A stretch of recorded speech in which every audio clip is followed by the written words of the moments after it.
everyone, good evening. Welcome along to another edition of the VCO ProSIM Series. My name is Ben Cosson-Juris, and we are very much looking forward to showing you around the fun race this evening, and then, of course, the championship race. Now, we've already had quite a lot of action across the last couple of months. We kicked off, I think it was early December, when we had our first round, and a couple of races before Christmas. We started off with a very fresh race at the it's the 2nd of January, wasn't it, when we got our sim season underway in 2021, and this I now think is the 4th round of an 8-round championship. I may be wrong, but that's what it says on my script. Last time out is Ayachan Guven and Josh Rogers that again took a commanding victory in their Dallara F3 car, with Louis Delatraz in the IndyCar doing a fantastic job of holding, just getting ahead of the pack that he was chasing in a really, really entertaining fun race, which was an oval in a very low-powered machine. So let's take a look at the championship standings so far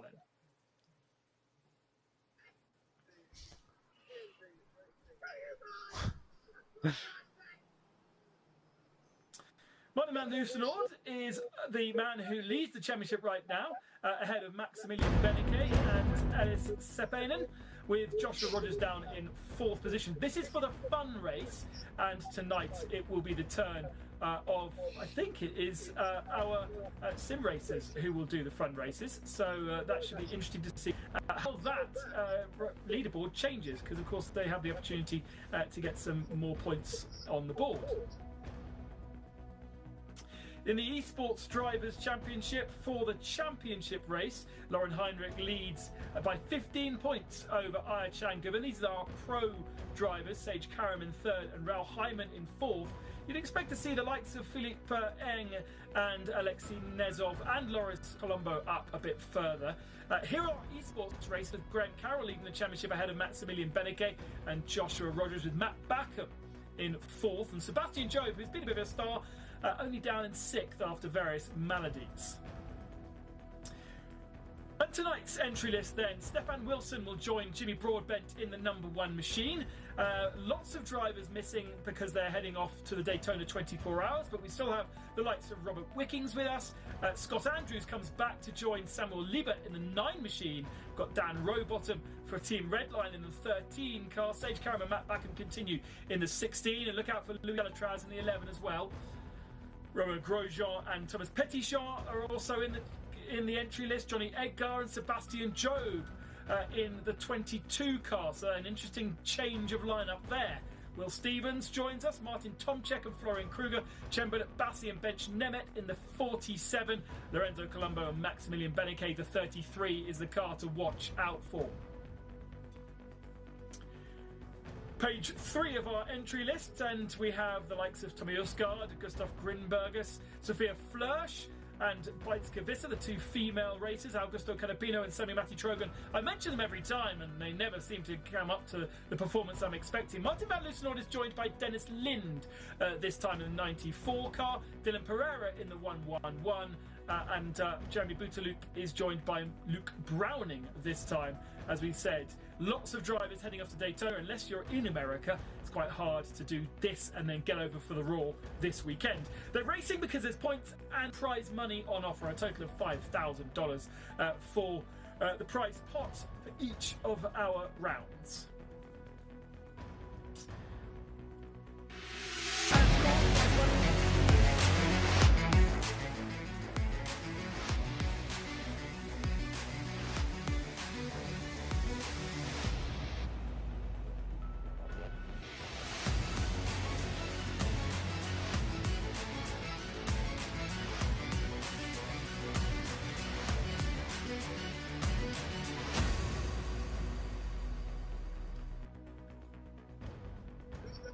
Movement from the D-Box system and the Sifat sim rig as well on offer as extra prizes along with that prize money. Now, joining me this evening, we have Lewis McGlade on my right-hand side. Is that right? Yeah, I got that right. And Sumil is also with us on our left-hand side. He'll be looking at the chat. So if you want to chat with Sumil, make sure you get onto our YouTube channel and chat with him. he'll be passing over all the best bits to us during the broadcast. Now, boys, a bit of a change, Lewis, because Daytona 24 Hours, lots of people travelling to that, but still a really good-looking grid. Oh, absolutely. And between the fun race, we've got an interesting track in both the fun and, of course, the championship race. Fun race, interesting car as well. And we'll get into that in just a moment. And I think we're in for a great evening of entertainment, of course, with such a strong field, regardless of everyone disappearing off to go and do a race. I've never heard of it. Somil, just tell us a bit about the fun race selection. It's a throwback to the days when all of these boys would have been rookies in iRacing. Absolutely, we've got the Kia racing here today at Tsukuba. It's a circuit that normally is accustomed for the rookies. That's the one track that all rookies have driven quite a lot, including myself. I just recently joined iRacing, so I'm quite used to it. And the Kia Optima is also one of those initial cars that you get as a part of the initial iRacing subscription. So going back to the old days, exactly that has been. Nowadays, all the drivers will be taking part in single-seater championships, or for that matter, the iRacing World Championships and GT cars. This is just a complete throwback, something that they'll probably not have done for many, many years. Yeah, absolutely. Excited to see what happens. Qualifying has begun, so let's join them over in Japan.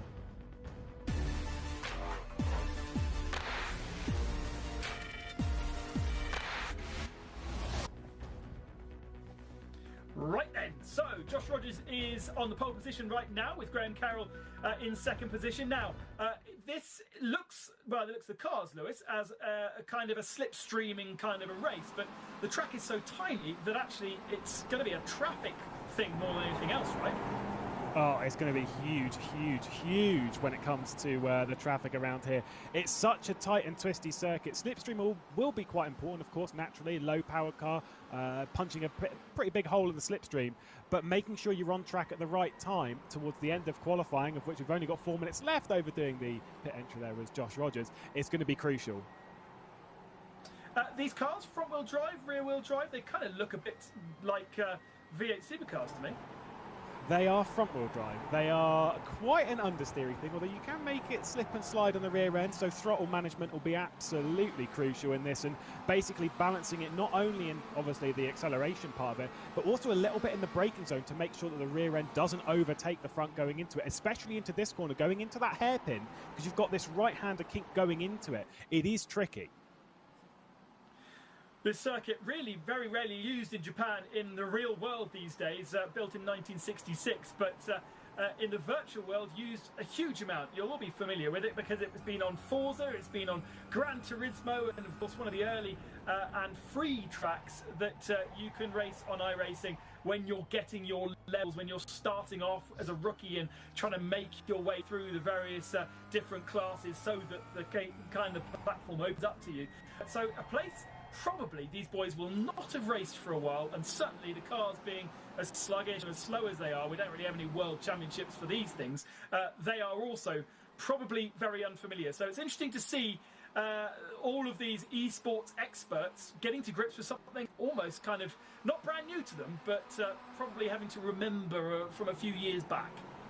I think, thankfully, though, it's such a short circuit. It's just over 2 kilometres. For those using the Imperial system, it's effectively just under 1.5 miles. It is a tiny track. There is 12 corners, but quite a lot of them are just almost nothing corners. You just fly through them. Regardless, I think the racing around here is going to be, for one, interesting, but I think it's going to be really tricky, because it's a slipstream fest. Where do you overtake? You could just about do it into turn 1. You can just about do it into the final corner. I think outside of that, it's going to take an awful lot of bravery. I think there might be a little bit of rubbing as well, won't there? I mean, it's not so easy to rub on racing. Certainly, it's not as easy as other platforms where the cars kind of behave more as you would expect. But it looks as though those first laps out the pit, bang out the pit straight away, are the laps that are holding strong right now. We've only got 1 minute and 45 seconds remaining. Josh Rogers is still on pole position, with Graham Carroll in second, Thomas Dijon third, Sebastian Job fourth, and Berneke in fifth. All of those laps were set on their very first laps out the pits. It's I have been told about this, that obviously being a front-wheel drive, you can overheat your front tyres very quickly. Naturally, it's a fairly common thing with front-wheel drives. However, of course, this car, in a sense, has been replaced by the Audi TCR car, the RS3 LMS. It's been replaced by that. So in a sense, this is a car that we don't really see that often. And the differences between those two is that car takes a couple of laps to get its tyres up to temperature. This one, you're effectively good to go from the start, and you want a nice, cold, slow out lap, and then absolutely push it on your timed. Yeah, so, I mean, it's a very fiddly circuit indeed for all these guys. They're all so good at iRacing. They're all separated by absolutely nothing. And when you look down the timing screen, what have we got? Well, my timing screen doesn't go down to the 1 second mark. So half a second separates the top 25 competitors. But as I say, nobody improving their lap times. Quite a few people pulling over and getting out of the way. Remember, they cannot reset. They can't escape, go back to the pits. If they do want to go back to the pits, and some are going into the pits perhaps to change the front tyres, they have to do it as part of their lap. So you see many people in the pits right now, lots of cars coming over the line, but very few in terms of improvements on our timing screens.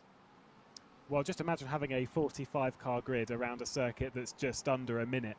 You're not finding some clean air really ever, which, you know, might be a good thing for the slipstream.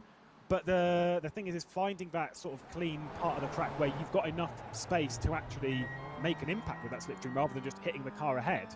That's why we're not seeing so many improvements. It would have been that first few laps where everyone's just got a little bit more space. You know, they're all in a line, they're all pushing at that early part. Whereas now we're seeing people on sort of different levels of tyres and different levels of this and concentration. And that's where those times just aren't coming in. Checkered flag is out, so all of these cars that are on track now will be picking up checkered flag. I don't think many of them have the opportunity to improve, although actually Sebastian Jones got himself up into third position behind his Red Bull teammate Graham Carroll. Ryan Tavlar has gone up to 14th, Jürgen Franker up to 18th. So we did see a few improvements there. Thomas Petitjean improves up to third. So yeah, Petitjean has improved and then pressed escape straight away, taking Sebastian Job's third position, but ultimately the second row of the grid. Oh, there's somebody coming into shot backwards. Presumably they were just having a bit of fun. As I say, oh no, he's actually trying to reverse across the front. Who is that? Tell us, graphics. Carly Jansen. Who's Carly Jansen? Well, entertaining. We have this, yeah. Currently qualified in the top 10, so we may not know so much about Carly Jansen, but joining us and straight in the top 10 in the fun race. Banging lap. And going backwards into the pits as well. You know, It's a fun race. Somebody who organises these definitely has a sense of what's the word? Humour, which is unlike the Germans. We're working for a German organisation. I'm going to get really told off now. Yeah. It has always been fun, the fun race, because these combinations are so entertaining. And Josh Rogers has the pole position ahead of Graham Carroll and Thomas Petitjean in third. Sebastian Job in fourth position. I have to say, Thomas Petitjean, early stages of the VCO Pro Sim really wasn't there, but he's really shown up now. Sindre Setas in fifth position, Beneke sixth, Pablo Lopez seventh, Felix Ludding in eighth position for Sim RC. Pablo Lopez will be streaming, by the way, for Team Fordzilla if you want to find his first perspective view. Carly Jansen in 9th, Alejandro Sanchez in 10th, Oscar Mange 11th, and Kronke in 12th position. We carry on. Andres Butcher, then Rainer Tavlar, Kay Kashub, Thomas Uskar down in 16th position. But look, just over 3/10 of a second separating them all. Freak Schottors, then Danny Elgabe, Jürgen Franker in 19th, Sammy Matty Drogan, only 20th spot. I was commentating on a 6-hour race where he was at the sharp end, but in the VCO Pro Sim Series, he's just not been there. Martin van Loosenor, 21st, Albert Talens, 22nd, Ollie Bakala in 23rd. Welcome back, Ollie. Alex Arana, 24th position. And then Lucas Muller, Yannick Lapshan, Ryan Barneveld, and Lars Frontus in 28th. We continue. That's just over half a second, separating the top 27. Simona Marceno didn't get a clear lap, 29th position. Sasa Gorle in 30th. Jan Vaninger, 31st. Nicholas Kutz in 32nd. Keep it coming, boys. Samuel Libert, 33rd. Jeremy Bootloop, 34th. Chris Ludham, 35th. Matt Backham, only 36th. He'll be disappointed with that. Backham's generally a top 10 man. Bent Nemeth, 37th. I was in a race with him the other day. Rick Yonk, 38th. Jimmy Broadbent, 39th. Frank Schlottman, 40th. Broadbent's POV will be interesting as well. He'll be streaming live too. Florence Denzer, Dennis Weiss, Ifing Birka and Florian Kruger. That's your 44 runners. Oh, no, there's one more. Selena Almeida then in 45th position with no time. So the Coanda man has got a lot of work to do from the back of the field. The cars are starting to grid up, and we're going to go straight into the racing by the sounds of things. So we will look forward to seeing how this all pans out, Lewis. What do you think? Oh, I think we've got some interesting things to look for. Martin van Loosenord, who is down in 21st position, our fun race championship leader, effectively starting from 21st. He has a lot of work to do to work his way up. And a track like this, where track position, you know, it's going to be hard to work up. I think we might see some chaos. And Loosenord's high up, I think, on the. I can't remember which championship it is. I think he's leading this fun race championship, is he not? Because this is the third time. This is round 5, so I got that wrong on my sheet earlier on. Round 5 of the championship. So he is leading the fun race championship. 2 races for the pros so far, and 2 races for the esports guys. And Van Loosenord is leading. So 20th position. He's got some work to do. Yeah, he finished second back in Watkins Glen in the Lotus 79 and was quite impressive in the Dallara IRO1 at Spa, finishing third there. I distinctly remember him having some very good pace. Maybe he qualified on pole at Spa, if I remember correctly. It was a good long while ago as well. Definitely likes the fun side of things. Maybe not so much on the in the championship side. Yeah, I mean, and again, the championship thing is all about your teammate as well. You really have to work together as a team. It can't be just one guy fast. And Van Loosenord, he's good teammates, if I remember. He's changed his teammate for this race, but ultimately has never really been where you would expect him to be. Right, it looks to me as though most of the cars have made it to the grid, just waiting for Harley Janssen and Martin Van Loosenord to join, and then we can get this race underway. They are all there, popping up into our picture, and we wait for the lights. It's going to be a short, sharp dash down to that first corner. A very tight right-hand hairpin to welcome them here into the Supercar racetrack. Cars are all formed up. These are our esports races in the fun race for the VCO ProSim Series round 5. And we still wait. It's a bit tense. Cars are all there. Half of them are around the last corner, such as our grid. And now we are soon to, perhaps, at some point,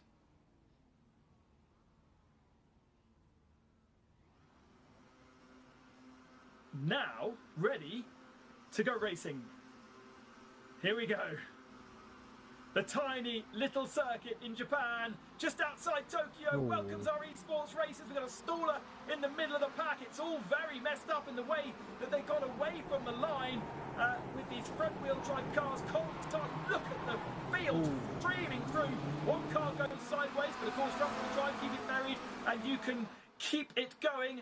And let's see who gets into that first sector first. One car on the grass just about keeps it facing the right direction. On the outside line, there's a hell of a lot of bumping, but for the moment, everyone's facing pretty much in the same direction that they should be. It's Rogers from Joe, from Carroll, from Setas in 4th position. Beneke 5th, Petitjean down to 6th, so he lost out. Lopez in 7th, Janssen 8th, Sanchez 9th, and Talva in 10th position. Yeah, it wasn't a great start from Summer. I'm not quite sure which one it was who got caught out by stalling. It's quite a tricky car to get off the line. I did see that Andre Botcher received quite a smash in turn 1. That was the blue and green car we saw taking a bit of a hit. You say that Josh K. Rogers and Sebastian Job at the front of the field. Just a little bit of an update on our championship leader on the fun side of things. Martin van Loosenord made up one position, instantly dropped it. Keep an eye out for him in the green and yellow car. I would say it's somewhere in the background. We just popped through right at the end. You are right, it is somewhere in the background, but we didn't necessarily see it in the background. Nice pink car for Sebastian Job, though. Oh, yeah, there we go.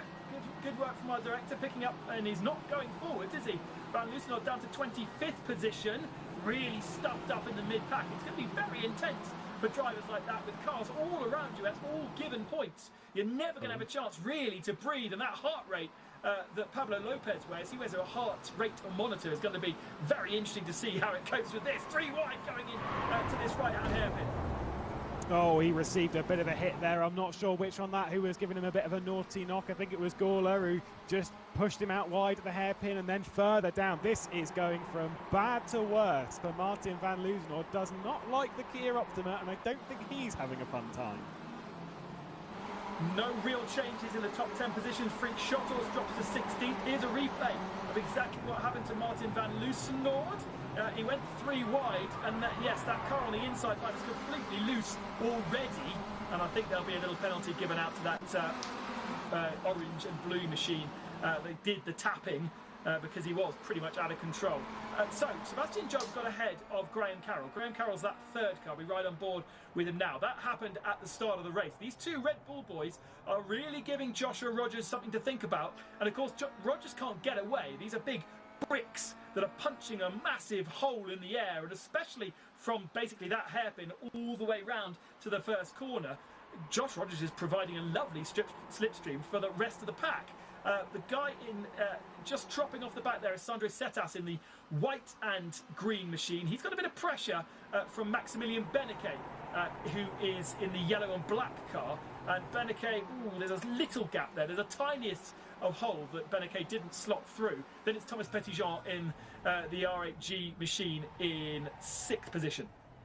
I wouldn't be panicking. If I'm anyone further back, I would not be panicking right now, because the thing is, you say about the punch in the hole, these will be getting quite a lot of tyre wear throughout this 20-minute race. They do wear out the fronts. We saw in qualifying, even after the first lap, they weren't really improving. So I reckon towards the end of the race, this whole thing is going to come back together like an accordion. Where I'd want to be in that end of the field, whether I want to be working my way up or sitting at the front and hoping the best, I'm pretty sure Josh Rogers is in the best seat in the house at the moment. But Sebastian Jobs, keeping company. Passing doesn't look easy though, does it? It really doesn't look easy. It's hard to gain that extra momentum. Look how close Sebastian Job is to the tail of Joshua Rogers. But that front straight is so short, the braking zone is so angular. Oh, there's a little bit of a hole there, perhaps a little bit of a touch. And now they run side by side, but Joshua Rogers is going to have the inside line at the next braking point. And you can go a little bit wider in the start and do a bit of a slingshot move, but ultimately you need the guy in front to completely be out of the way. And Joshua Rogers still has track position, which is all important. That qualifying straight out the box, 2nd lap, was so important for Joshua Rogers. But it does ask the question, if Sebastian Job wants to get through, does he need to use that front bumper and just, make it up? He nearly did it turn 1, but backed out of it enough. I think the thing is, with a pass around here, it's difficult at the moment, but I think with tyre wear, it will get easier. Yes, exactly. And what will happen is you're going to have to keep those tyres within a window. It's when you talk to real-world front-wheel drive drivers, Enzo, can you hear me? About not overheating the front tyres Enzo, too much. it's Ed. I'm talking to you from Zoom. Inducing too much understeer. And when you put that understeer into the car, you heat up the tyre, and then they just don't come back to you. Sebastian Job tries to commit down the inside. There isn't the space to do so at that particular point in time, but he is still wandering around the rear-view mirror of Joshua Rogers, keeping him under pressure. And, of course, his teammate Graham Carroll there in the Red Bull machine, also a Red Bull driver, I should say, also happy to pick up the pieces if anything goes wrong between our front two. Yeah, they've recently got a new, I don't really know how to I think it was Sim Team Leader is Red Bull Racing Esports G2 on that side of things. And he's driving today, not in this race, but in the, he's one of the pros drawing. That's Dennis Lind, who'll be joining us, recently joined that outfit. So curious to see how, if anything he's changed is being implemented here, maybe like work together just to beat Coanda in this, even though it's a fun race. Yeah, and Dennis Lind also someone who doesn't have a huge amount of iRacing experience, much better in other places. Trying to go a different route around the outside line. We've got side-by-side here, Tommy Osgaard, and is that Martin Kroenke that he's battling with? It may well be, or Andres Butcher, and they were side-by-side for a while, but very, very tricky, really, to do anything around this short, sharp circuit. Very easy to make a mistake, and I think that's, I don't know, if you were talking about pro drivers, we would see mistakes happen because it's so intense. But these esports races, they just don't make mistakes, do they, Lewis? No, their consistency is near bulletproof. Sebastian Joe, whoa, diving out there over the slipstream into the 12th and final corner. I mean, I would ask for a replay, but I don't think we're going to get the opportunity to. But he was very, very close to making a move on the previous lap. Saw the tower switching around, so I think it's close enough, Ben. Here goes Sebastian Job down the inside. He now has enough space to commit down the inside. A bit of a block pass, and that's all fair in love and war. Graham Carroll, though, has contact and gets spun around, and that's very unlucky for Graham Carroll. Joshua Rogers just holding his line, and to be honest, in the real world, that would not have happened in the way that it did. But Graham Carroll just being spat out of unfortunate contact. So here is the replay. You could see that Sebastian Job had the run. There was also something going on further back with, I think, Carly Jansen. And then later on the brakes, claim the inside line, even if you run a little bit wide, which Sebastian Job did, open the door for Graham Carroll. And that's just physics not quite playing ball there, because Graham being around the wrong way and very, very unlucky indeed. But now, Sebastian Job leads, Josh Rogers second, Setas is still third, Beneke still fourth, Petitjean fifth, and then Carl Jansen in sixth position now. Yeah, Hunter becomes the hunted and all that. I wonder if the contact there was a little bit of wheel to wheel, front wheel to front wheel, applying power off the corner, and maybe the game just thought that's what happens. It's not ideal for Graham Carroll. I don't know where he is, if he's still even in the race, but definitely thrown down the order. Oh no, Josh Rogers has done it again. Oh, he's passed back. Oh, that's dodgy. Well, yeah, contact, and that was proper kind of touring car contact on the rear quarter, which pushed Sebastian Job sideways. He held on, but actually what that's done now is he's put Josh Rogers under pressure. This is Beneke coming up the inside. Beneke's going to move up into second. Josh Rogers is on the outside, and Beneke's being followed in by Thomas Petitjean. So Sandro Santos has found himself on the wrong line, if you like, if this was a NASCAR race, and Setas is on the outside line following Josh Rogers.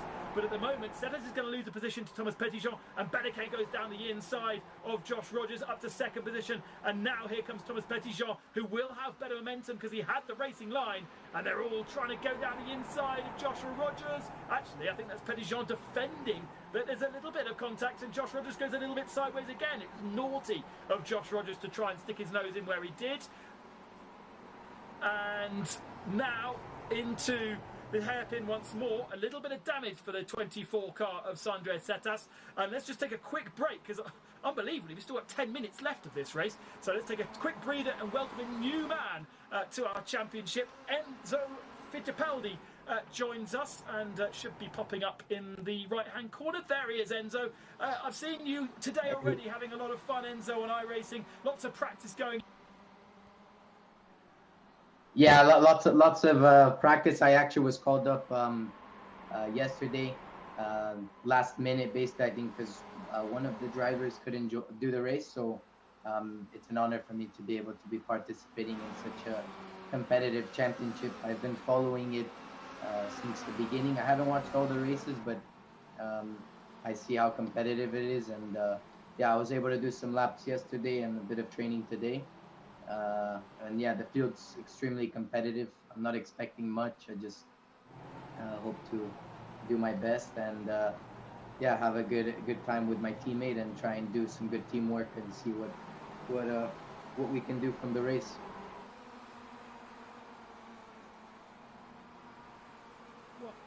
Yeah. You guys can hear me? Oh yeah, no, I think it's Ben. I'll ask a question then. What are your experiences then in iRacing? Do you have much in this side of things, or is it more elsewhere in sim racing?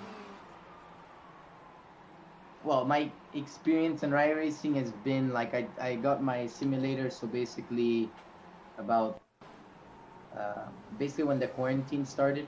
But then I went back to Europe, so I stayed quite a bit off, and I just came back about a month ago. So I'm not playing every day, but when there is races, there's weeks I do play quite a bit, and then there's some weeks that I don't play and or a race. And yeah, let's say my experience isn't that big with iRacing. I know there's many drivers with a lot of experience, so I'm just trying to learn as much as possible and see where I can improve. Wow, I don't know if you can hear me? Yeah, We can that's indeed, Ben. working again. That's Yeah. good. That's good news. I don't know what happened there. Are you looking forward to lining up against some Formula One drivers in there? There's all kinds of different real-world drivers. Pitting yourself against them must be good fun.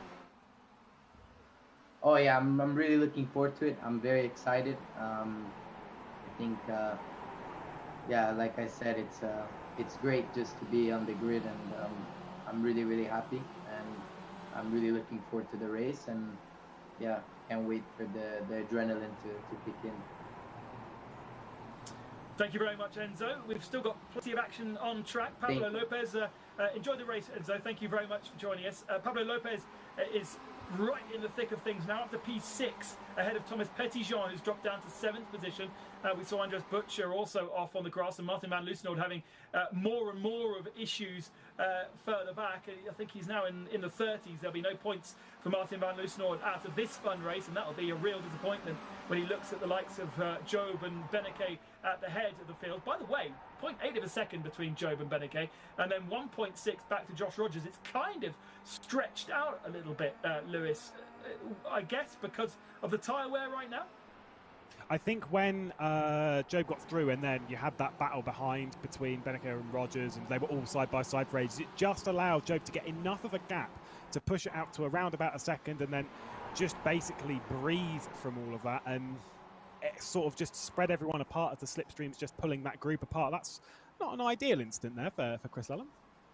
Oh, that's not great either. When he got collected again, so Chris Lellum being battling with Ollie Pakala by the looks of things, and just kind of opening the door, trying to get the perfect racing line, but the door was there. Oh, Pakala going into the side of him, and that will be game over for Pakala. But that was the racing line, wasn't it, basically, Lewis? And the problem is, when you're racing such close context with everybody else, the racing line opens the door for someone to stick their nose in, and then all of a sudden you have contact. Oh, always the way around here is that the racing line, obviously the fastest way round. But, you know, if you stick onto it, sometimes it's the best way of doing it, sometimes not so much. It does leave the door open into T1, into the hairpins, into the final corner as well.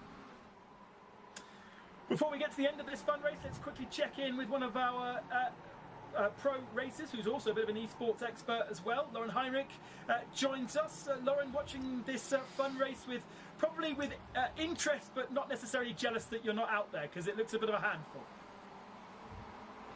To be honest, I'm a bit jealous. It looks a lot of fun. Okay. Sad to see my VCO ProSim teammate Carol drop out of the race. I think he was in a good spot. But yeah, in the end, they're all here for fun, and it looks great. I mean, the track is pretty small, but I think it suits the car quite well. And how about Snetterton later on in the Dallara F3? Somewhere that you know, somewhere that you've got experience with? To be honest, not. It was in the vote before already, so I practiced it a bit. And before that, I didn't even know where to go left and right, so it's a completely new track to me. To be honest, it's also not my favorite one. I would have preferred Charlotte. But yeah, I guess it's the same for everyone, and I just try to make the best out of it. Do you think there might be some disadvantage there with some of the other drivers that possibly have competed at Snetterton in real life, having a slight advantage over the likes of you? Maybe, I don't know. It's not an easy track. It's pretty flat, very technical, and maybe the guys from the UK have a small advantage. It's the home track, but we'll see where we end up. Lauren, good luck and thanks for joining us. Thanks. Good little battle going on there. Carly Janssen, who reversed into pit lane, is now up into P4 ahead of Sandro Satas and Pablo Lopez in 6th position. We're now focusing our attentions on the battle for the lead. A battle that has been so many times in the world of iRacing over the last couple of years. Sebastian Job versus Maximilian Beneke. Beneke doesn't necessarily have the best rub of things when it comes to the Porsche Esports Super Cup over the last couple of years, but he is still the highest rated iRacing driver out there, and it's great to see him fighting wheel for wheel in this race in these type of a car. Yeah, I think, didn't he pass 11K rating recently? Massive. Definitely slightly better than I am, so there's that. But round, whatever on, ding, let's go. I know it's a fun race, but this is the time that you can brush off and you can be like, right, let's have a bit of fun here. We've got 3.5 minutes left of this race. We're at a track that we don't frequently race and a car we don't normally race. Gloves are off. Let's just do this thing. Beneke's got a really good technique with this front-wheel drive car going into that last corner. You saw the car sliding. Job is very, very late on the brakes and he just about gets the nose in. But what you actually want to be doing is almost sliding the car into the corner, get the rear end to do the turning, and then the front wheels do the accelerating. And you can see that Beneke, when he has the opportunity, he can really throw that car around and do what he needs to do. Job doesn't seem to have that front-wheel drive technique down quite yet. Why would he? Generally, these guys never race a front-wheel drive car, and certainly when it comes to iRacing, a lot of people kind of boo-hiss any front-wheel drive machines. I don't know why. I quite like the feedback it gives you. There you can see lots of understeer mid-corner from Beneke, and that's actually rubbed off quite a bit of speed, so that Job has a bit of breathing space until that back marker gets in the way, Lewis. Yeah, traffic might be playing a little bit of a problem. You'd hope they're going to pay attention to blue flags and hop out of the way nicely, but yeah, they don't have to. Well, I guess they kind of do, but you know, it's all a bit of fun. So whether they do or not is completely different. Here we've got some side-by-side a little bit further down the order. It's Jürgen Frank for the 19th place, going side-by-side. I believe that with Jeremy Boothleaf as well. Really getting into the mix of things at the final corner. Slightly disappointed in Jürgen Franke, who does a lot of racing in the front-wheel drive TCR car, so he should have the technique down, but still middle of the pack. And as you say, Boothleaf trying to get past, and it will be Simona Maria Maceno who's trying to get through as well, follow through as you like. And there's I think one of that back markers now very much getting out the way. Oh, Graham Carroll facing the wrong direction. He's fully out of the race now. Has he been turned around? Graham trying to recover after that unceremonious contact about here a couple of laps ago. And he gets the same treatment again. Wow. It's not his day, is I think it? that was on Jimmy as well. I think that was Jimmy Broadbent. Might have been triple one. Well, at least he got some air time. Yeah. Not great, not great, not great. Airtime in two different ways, of course, having flown off the track twice. Graham is one of those people who's actually raced at Snetterton. We've in our interviews, we've kind of teased the fact that Snetterton will be our choice of track for the championship race coming up a little bit later on. And Graham has raced in the real world at Snetterton, as has Sebastian Job. So we do have a couple of of esports races with real-world experience around the Snetterton circuit, and I hope the boys from the Snetterton Twitter feed are watching. I know that the guys in the media centre there are big fans of the VCO ProSim series, and with nothing but snow to deal with at the moment, they've probably got not much to do other than to watch the ProSim series and see who gets on around the virtual Snetterton best. Job a little bit wide. You can see Maximilian Beneke just dabbing the brake, trying to keep that rotation going. And we have 2 laps remaining as we cross the line with 15 seconds to go. Again, nice and straight from Sebastian Job. Front wheel crabbing and sliding all over the place. But he's just about managed to find an apex. And now flat out down into this braking zone where you brake on the curb. Actually, that back marker, whoever he may be, is not too slow. So they might not catch before the end of the race. In fact, this is the final lap. It's Ollie Pakula, so you know they'll be doing well to catch him on this final lap. But I think it may actually help Sebastian Job here with just a whiff of slipstream that Beneke might just not get close enough. The only opportunity is that final corner, and that is not an easy one to send one down. I think things are looking pretty good for Job here. A man of his experience should be able to hang on in this scenario without a mistake. We'd love to see these guys try and fight these cars around a longer circuit, but the short, sharp Subica place has been the track that they've been racing. We've had a little bit of action at the start of the race. Sebastian Job comes across the line to take victory ahead of Maximilian Beneke and Joshua Rogers. Doesn't matter if they're in Porsches, Delara 01s or in front-wheel drive tuggers. They are still the class of the field here. Carly Janssen in 4th position. Sandra Satas and Pablo Lopez round out the top 6. There was some great action at the front of the field, and a bit of a shame that we didn't have a chance to see too much further down. But where do you go as a director as the remaining cars now come across the line to take the checkered flag, and a few of them end up in the barriers at the end of that first corner. Most of them, however, will hopefully make their way at least to the pits, but the time to let off a little bit of steam at the end of the race. Was a good one. I like to say there was a lot of action, left, right, and centre. And we said this at Indianapolis a few weeks ago when we finished that race. Obviously, completely different than what we're expecting in the championship race. Naturally, being a completely different car. It does set you up though for we've got the fun out of the way. Now comes the serious. Yes, absolutely. Here's the race result. Sebastian Job taking the win ahead of Maximilian Beneke and Josh Rogers.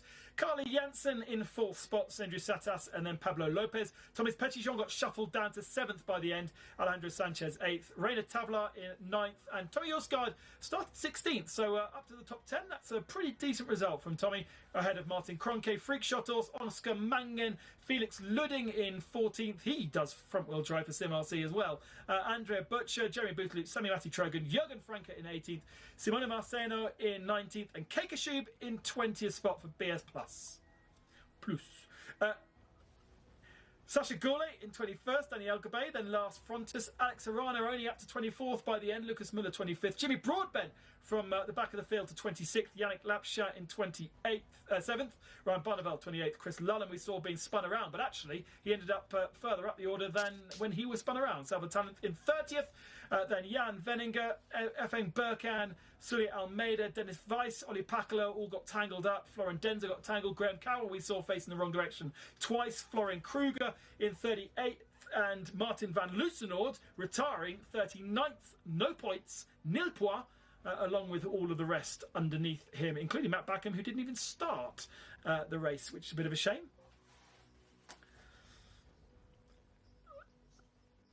So we definitely have a change of championship order if we think about the championship. But only one more chance, Lewis, for those esports drivers to get points in the fun race. Yeah, Beneke, from what I can work out, from what I can deduce from that race, obviously with Van Loosenord retiring from it, that Beneke will be the championship leader heading into what will be their final time in the fun race. With the pro drivers as well, it's still wide open. And of course they do have prizes. They've got that Sifat sim system to win as well. Not that many of them will need one of those, but a nice little prize to have. So that's the fun race. We can take our fun race hat off. I think we may have Sebastian Job popping up in our screen on my left-hand side in just a second. We'll wait to hear if he's been lined up and find out how a front-wheel drive car. Of course, Lewis, these guys not really had much time to practice, whether it be in the F3 or in anything else, because they've had 2 weeks of Porsche Esports Super Cup races and other high-profile endurance races to test for, including Daytona this weekend. They've been busy. Sim racing, you don't get time to sleep. You're in it, you're attacking all the time. Thankfully, you get in the sim whenever you really need to, dependent on real-life commitments and stuff. I think, obviously, we only find out really what we're doing a bit later on. With the fun stuff, it's a bit more relaxed. Learning a front-wheel drive's maybe a little bit tricky, but thankfully the track was so short that you can do so many laps. Let's find out from Sebastian Job, who's on my left-hand side. Front-wheel drive, Set. That's a bit of a challenge for you boys. Yeah, that was quite good fun actually. I have to say I've not driven the Kia in a while, but I used to drive it quite regularly back in like 2015. So it's nice to go back to it. A bit of a brutal overtake, but I think that's the way touring cars is. You know, you get a bit of door banging, and it makes for great racing. So yeah, the pace was good, and it was a really fun race. And Joshua gave you a little tap, a bit more of a Plato tap rather than perhaps a Matt Neal overtake that you did, but you managed to hold on.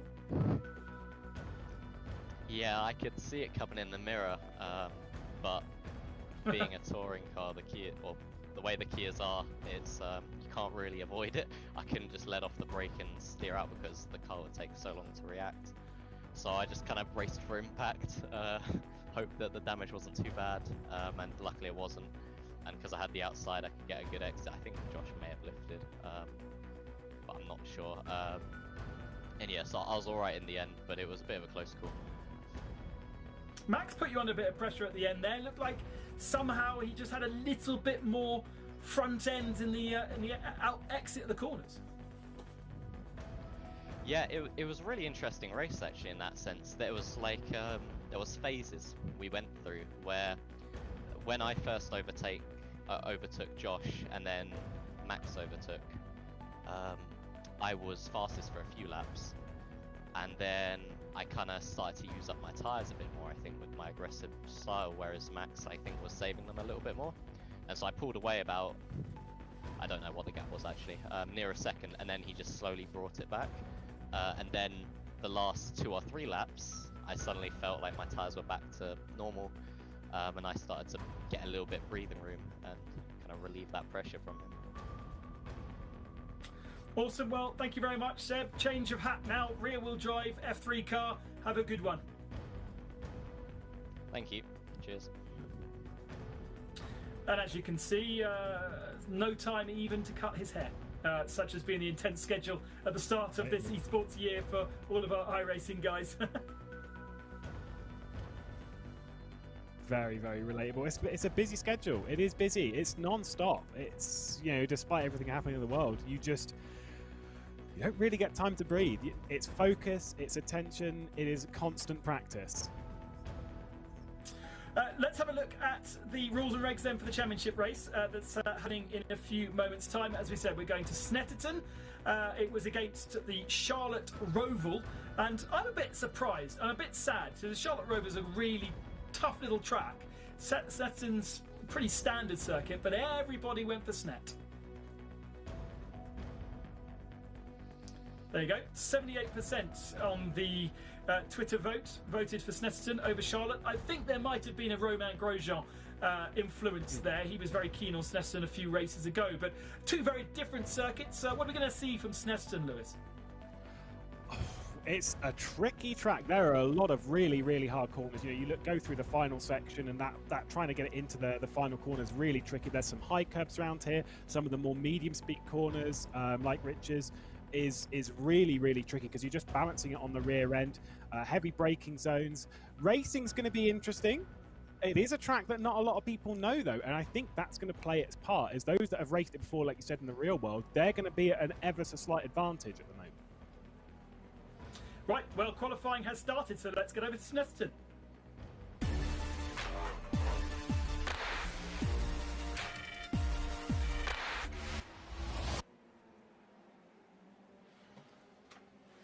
I promise we will get to Somil at some point, who is monitoring all of the chat over on our YouTube channel. And open qualifying caused a lot of controversy after the last round, but thankfully the VCO guys, the organisers, put their foot down as no. We tried the lone qualifying, it doesn't work. Oh, Team Redline 27 car heading around the wrong direction. Who is that? Catching the curve there under the bridge. Just trying to take a look at my entry list. Lewis, have you got that one? I do not. We're not very well organised, are we? It's terrible. It is terrible. I think, though, standing with the wide open qualifying, of course, we have issues like that. I'm absolutely for this. We spoke about this last round. You know, what are we trying to imitate here? What are we trying to do? Absolutely love this. We have had an extension to qualifying, so it's a little bit longer just to effectively give people a little bit more room to breathe. But around a circuit like this that's considerably longer than Interlagos, we're talking nearly approaching a 2-minute lap, of course, 1 minute 46, a bit under it. It's a long, long lap, though. Plenty of room to breathe, so get out there and let's quit complaining and do some good laps. That was Nezov, who is in the red line machine that we saw spinning. I don't know why I can't see him on my timing screen, but presumably he's at the bottom. There he is. I've spotted him now. Now I know what I'm looking for. Nezov should be with Patrick Holtzman, but Holtzman feeling ill. So I think he is still going to be part of this race, but we just didn't see him in the fun race a little bit earlier on. Here is Lorenzo Colombo, who sits in the seat that Max Verstappen had for the first round, but Verstappen at the moment having been unable to join us since, and we did see Verstappen in the BMW GT Cup on Sunday, and he just lost out for qualification to the BMW Sim Finals. Imagine that in December. It would have probably been about the same time as the Formula One Finals of the year. But he's partnered with Danny Ukundela in that. That's pretty cool. And maybe we can get Danny aboard into the VCO ProSim Series. And maybe Max will join us again. Romain Grosjean does join us. He is still with us. The first day he's reported on Twitter that he has not taken painkillers since that fiery exit to the Bahrain Grand Prix all those weeks ago, living off painkillers, but the hands looking much, much better, and back to the gym and all things like that, and heavily promoting both his involvement in the sim world, but also his teams. So times are coming in at the moment. Of course, we've got these pro drivers in the cars, so we're not going to expect the consistency that we might have seen from qualifying last time in Interlagos. And in fact, Eduardo Barrichello at the moment is the fastest man on track with 1:40.042. Augusto Canapino in second. Now, Canapino is one of those drivers, Lewis, who is, yes, a real-world driver, but also takes part in a huge amount of iRacing events, and I think his iRacing rating compares to many in the esports category. Well, I will tell you that when I was sim racing back in the day, a very long time ago, even 2013, 2014, Agustin Canapino was on the scene. So he has been in sim racing for a very long time and has been fast all the way throughout. He has raced on After2, iRacing, whatever. He has raced on a lot of it. So, you know, we speak of some of the pro drivers coming in that maybe aren't so experienced when it comes to the sim racing world. He is not one of them. Neither is this man, Luke Browning. I've seen him in sim racing an awful lot. Less so on iRacing, though. So I'm sure he's done his fair share on this and has been racing around quite a lot. But it is interesting to see these drivers spreading out across the simulators. And the likes of Luke Browning probably has experience around Snetterton, which is in the UK, in Norfolk, a place that nobody really goes, apart from every single commentator in Formula One. Norfolk, the hometown of Ben Edwards, the hometown of Jake Humphreys, home county, I should say, also of Jack Nicholls. So it's certainly a place that produces very good commentators, even if you met somebody from Norfolk, generally they don't sound like any of those guys who actually commentate. Very true. Very true. I mean, they've I think, yes, but they just drop the accent immediately. I mean, I'm from Kent, so normally I probably sound like this regardless, unfortunately. Does that mean that I'm not going anywhere? Oh, you think they actually? You think they actually talk like farmers when they're home, and then they just change their accent for commentary? They've got a commentary voice. Yeah. I'll ask Jack. See what it sounds like normally. We spoke to Enzo Fittipaldi earlier on. His teammate is Janssen, so it's a whole brand new lineup in the 38 car, and that's going to be interesting to see how Fittipaldi got on. I did actually bump into Enzo Fittipaldi in a US Formula 2000 race at some point today, and he was very much enjoying his time in that US 2000 race. Not sure why he wasn't doing Dallara F3 races. That's probably how I would be practicing, but either way, Enzo just having a bit of fun and threading. We now go on board with Will Trathaga, who has got a very what's the name, parochial setup. I saw him on Twitter posting a picture of his lockdown steering wheel and pedal setup. He's done quite a lot of sim racing before. I've seen him quite a few times this year. Of course, previously raced in quite a lot. I distinctly remember seeing him in the ADAC GT Masters quite a long time ago, World Together. But I did notice on this lap that we were on board with, there is a lot of gravel being thrown up at Brundle and Nelson down the end of the back straight, the Bentley straight. There is an awful lot of gravel, which for what is already a tricky braking zone is now 10 times harder. Right, we've got 7 minutes left. Times are still tumbling as the tyres get warm on these Formula 3 cars. Let's head over to Somil, who has been monitoring our chat. How did they enjoy the fun race, Somil?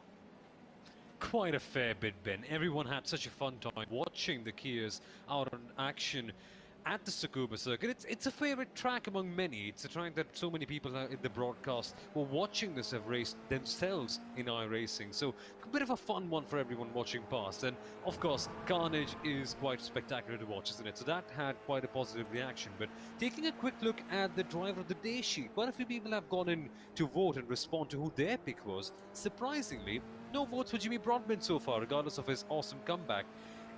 Instead, it is Lauren Heinrich who's got 66% of the votes. But how did that happen? He hasn't even driven yet.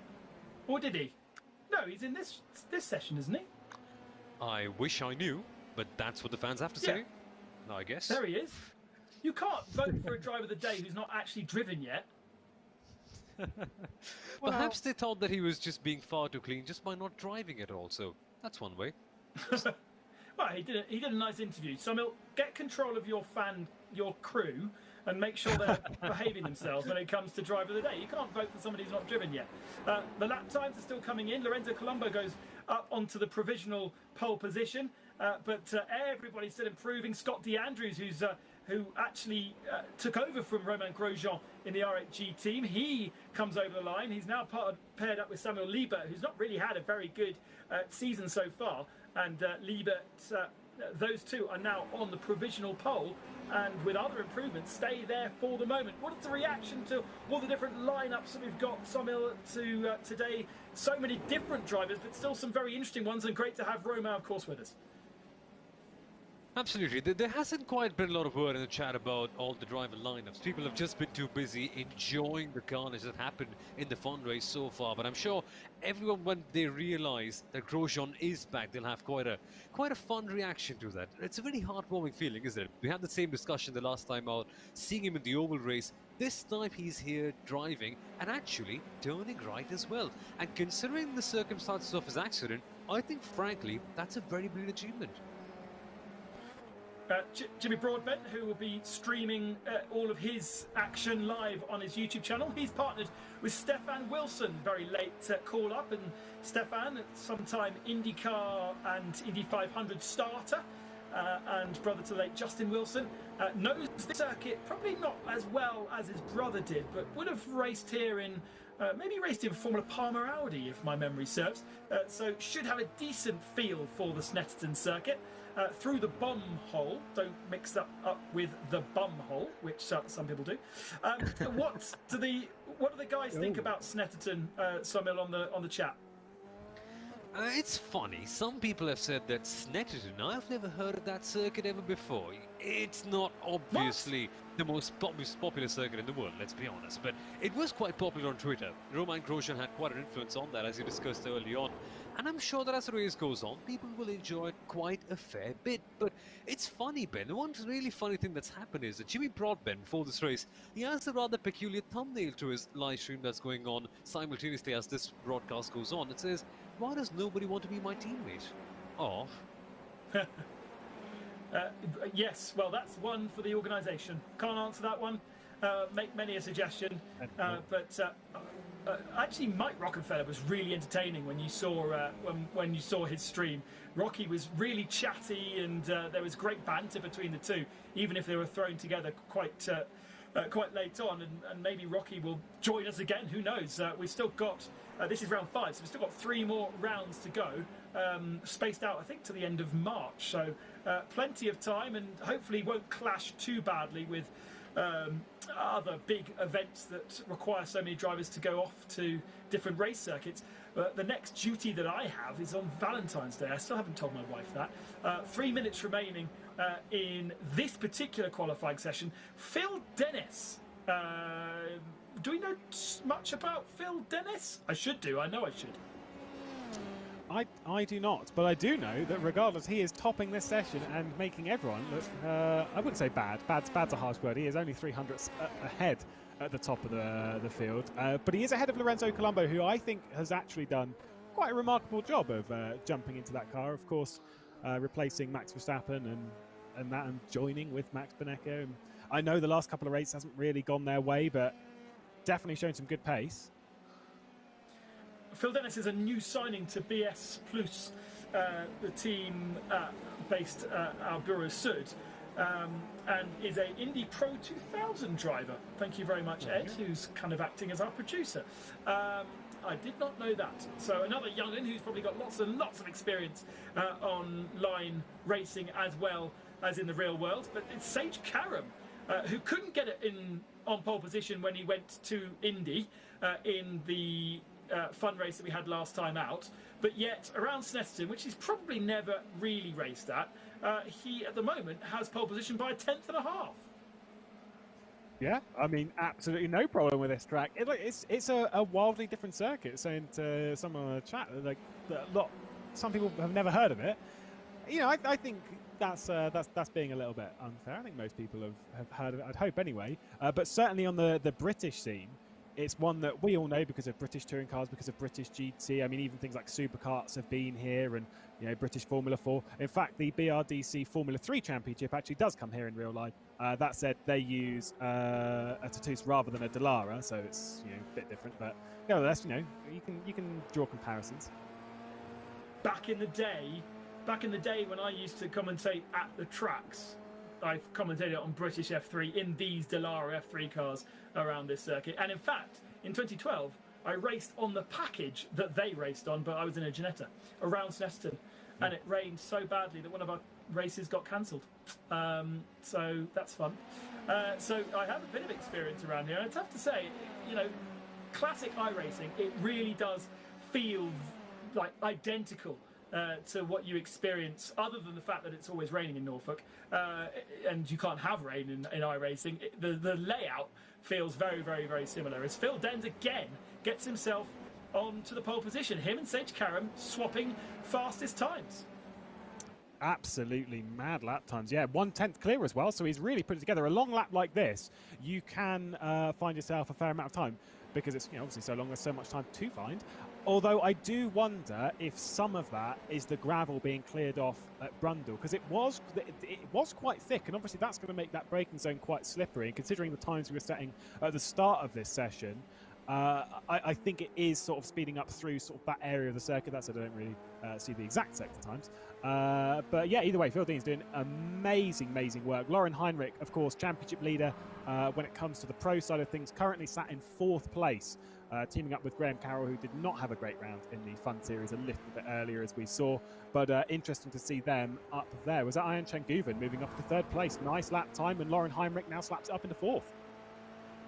Yeah, Lorenzo Colombo goes up to 4th, demoting Lauren Heinrich to 5th, and Maris Zug up to 6th position.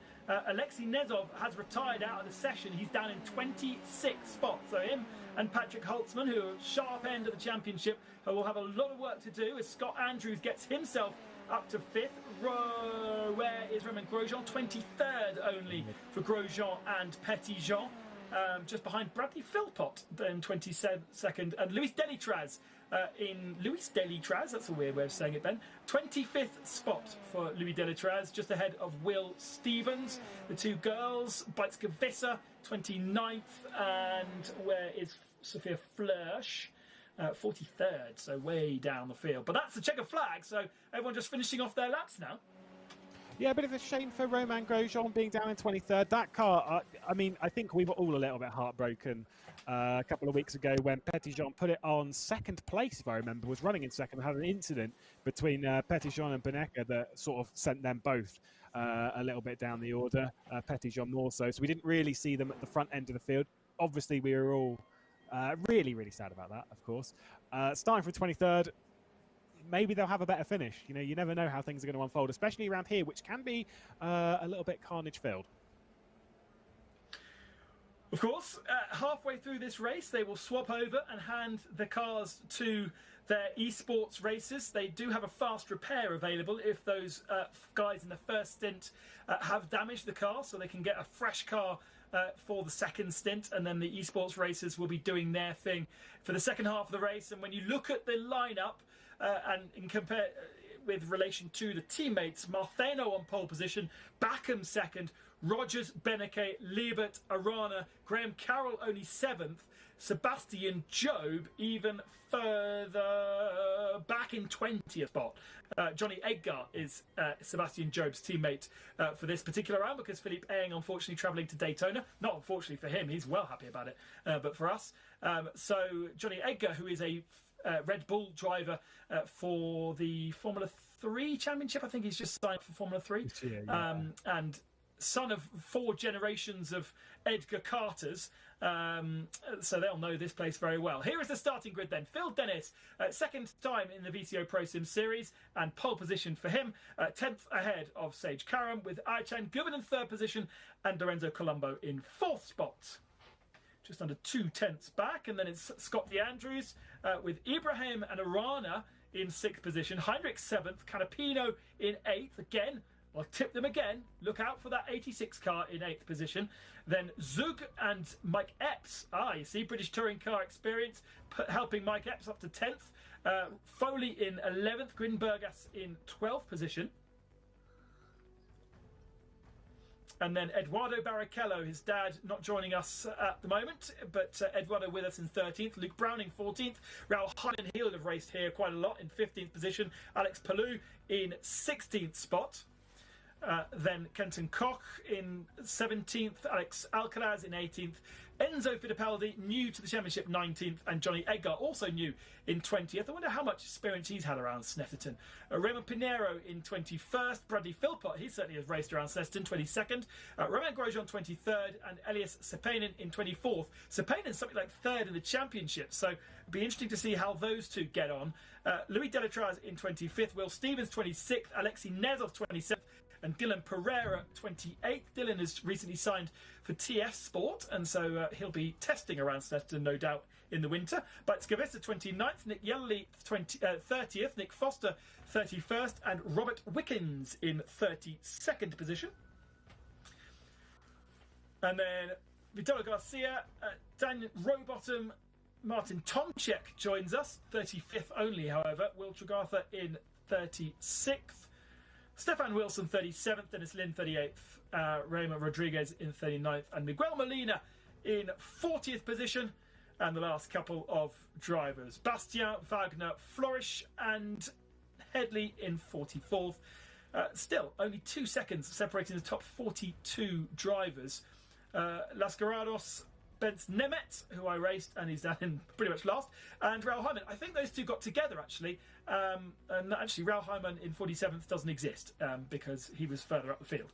So Bullet Bashi and Bence Nemet are the last two on our grid. Right then, we've got a couple of moments before we get our guys into the grid. So welcome back to the studio.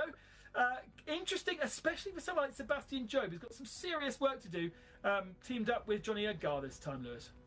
Yeah, it's going to be a bit of hard work for some of the drivers out there. I think on my I had Sage Karam, who's currently 3rd in the pro drivers standings. Obviously, he's qualified second. So he's actually qualified really, really well.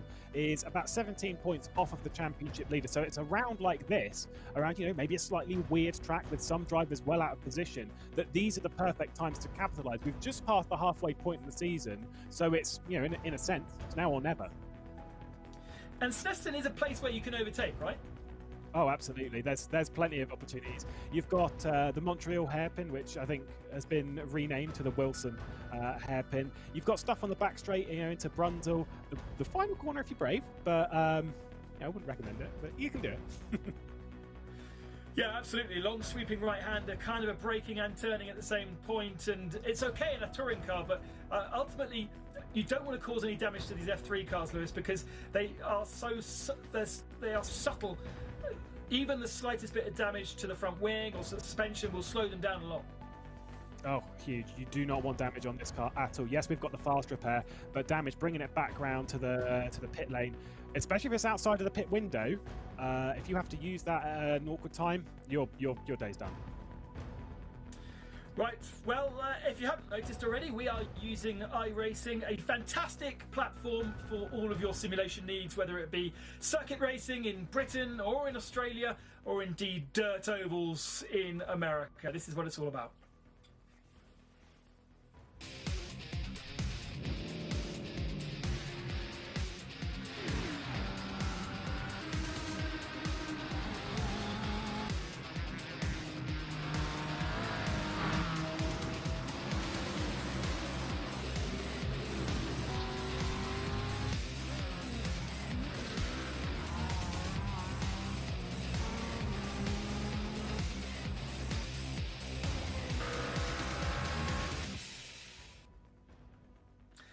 Lewis, any guilty pleasures on iRacing? Anything that you like to just get you stuck into when you fancy a little bit of relaxation?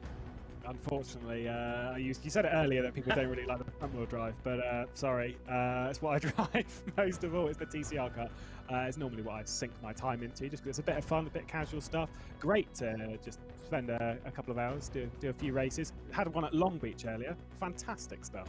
Great content. I'm trying to get myself entered into the Daytona 24 Hours, but at the moment I don't have a C license or a safety rating of 4. So I've got to get my safety rating up from what was 2.4 up to a D4 so I can enter. So that's my fun for the whole week, and I've actually bumped into all kinds of racing drivers whilst doing so.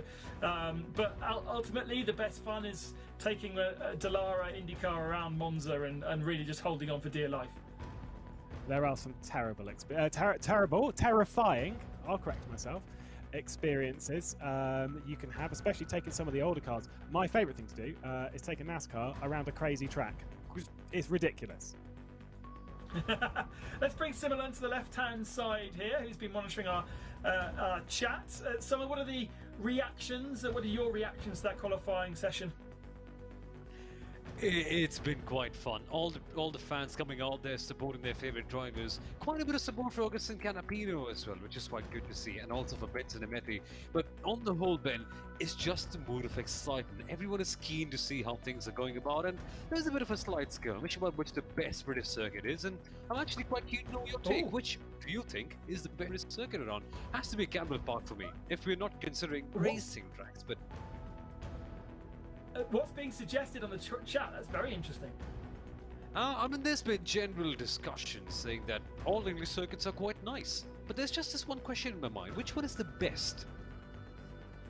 Lewis, what's your favourite circuit in the UK? Fly racing, Knock Hill. For me, it's Donington. I've got to Donington. Love it.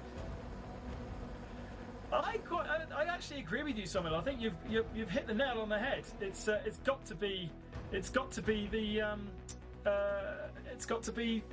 Campbell Park. It's not something you can get on iRacing, but it's a little Nürburgring. I think the racing happening. I think we need to go back to the racing.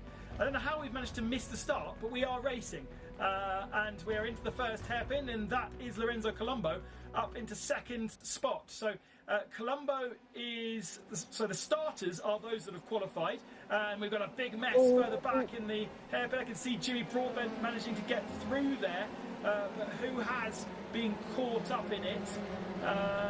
Can't see. The top three, though, have really managed to get themselves free, as Alexei Nezov is in the pit lane, and Richard Wagner also in the pit lane. So those three definitely retired. Another car off on the side of the circuit, another car spinning on cold tyres, and certainly the one that was off on the right-hand side of the hairpin would have been one of our top contenders. So we need to look at the tail end of our graphic to find out exactly who is missing.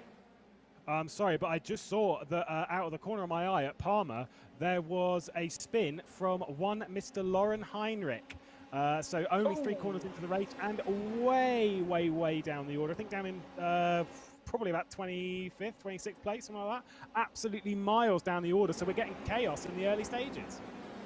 Scott D. Andrews also was off the track. I think he was the one that I had spotted, and Aychan Guven is now our leader ahead of Phil Dennis and Lorenzo Colombo in 3rd position. Mike Epps has got himself up into 4th spot. Marius Zug in 5th and Robert Foley in 6th. And there's more people getting in contact.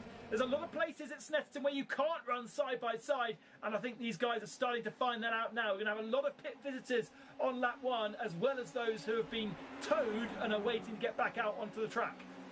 Yeah, absolute chaos at the start through Coram, into Brundle as well, and into Nelson. Absolute drama all the way around the lap so far, and thankfully we still have our top 2 very, very tight together. Aychan Guven leading from Phil Deans, not very much between them, but a huge, huge gap backwards.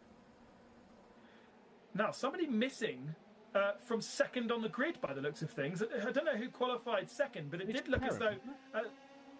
Sage Karam, you're absolutely right. Missing from the start, so big drama for Sage Karam.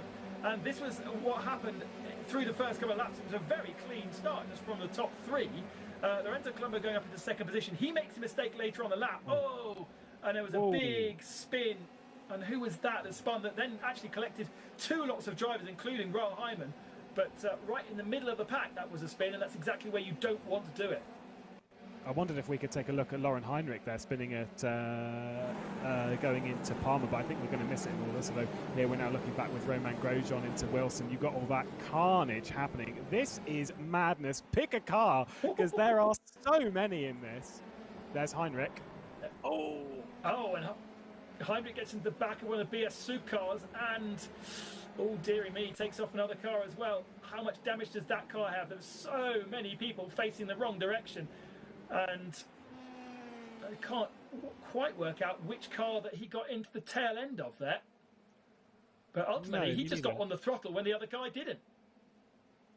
It's a tricky corner, Palmer, because you're going through it at different speeds, especially on cold tyres. Nevertheless, his race is in not a great situation at the moment. I'm sure he'll be able to work his way back up the order. You said about Sage Karam, who wasn't on the starting grid, is trying to work his way back up the order. I think he's going to cross the line after starting from the pit lane. He's already made up nearly 20 spots. He's 21st place from the pit lane.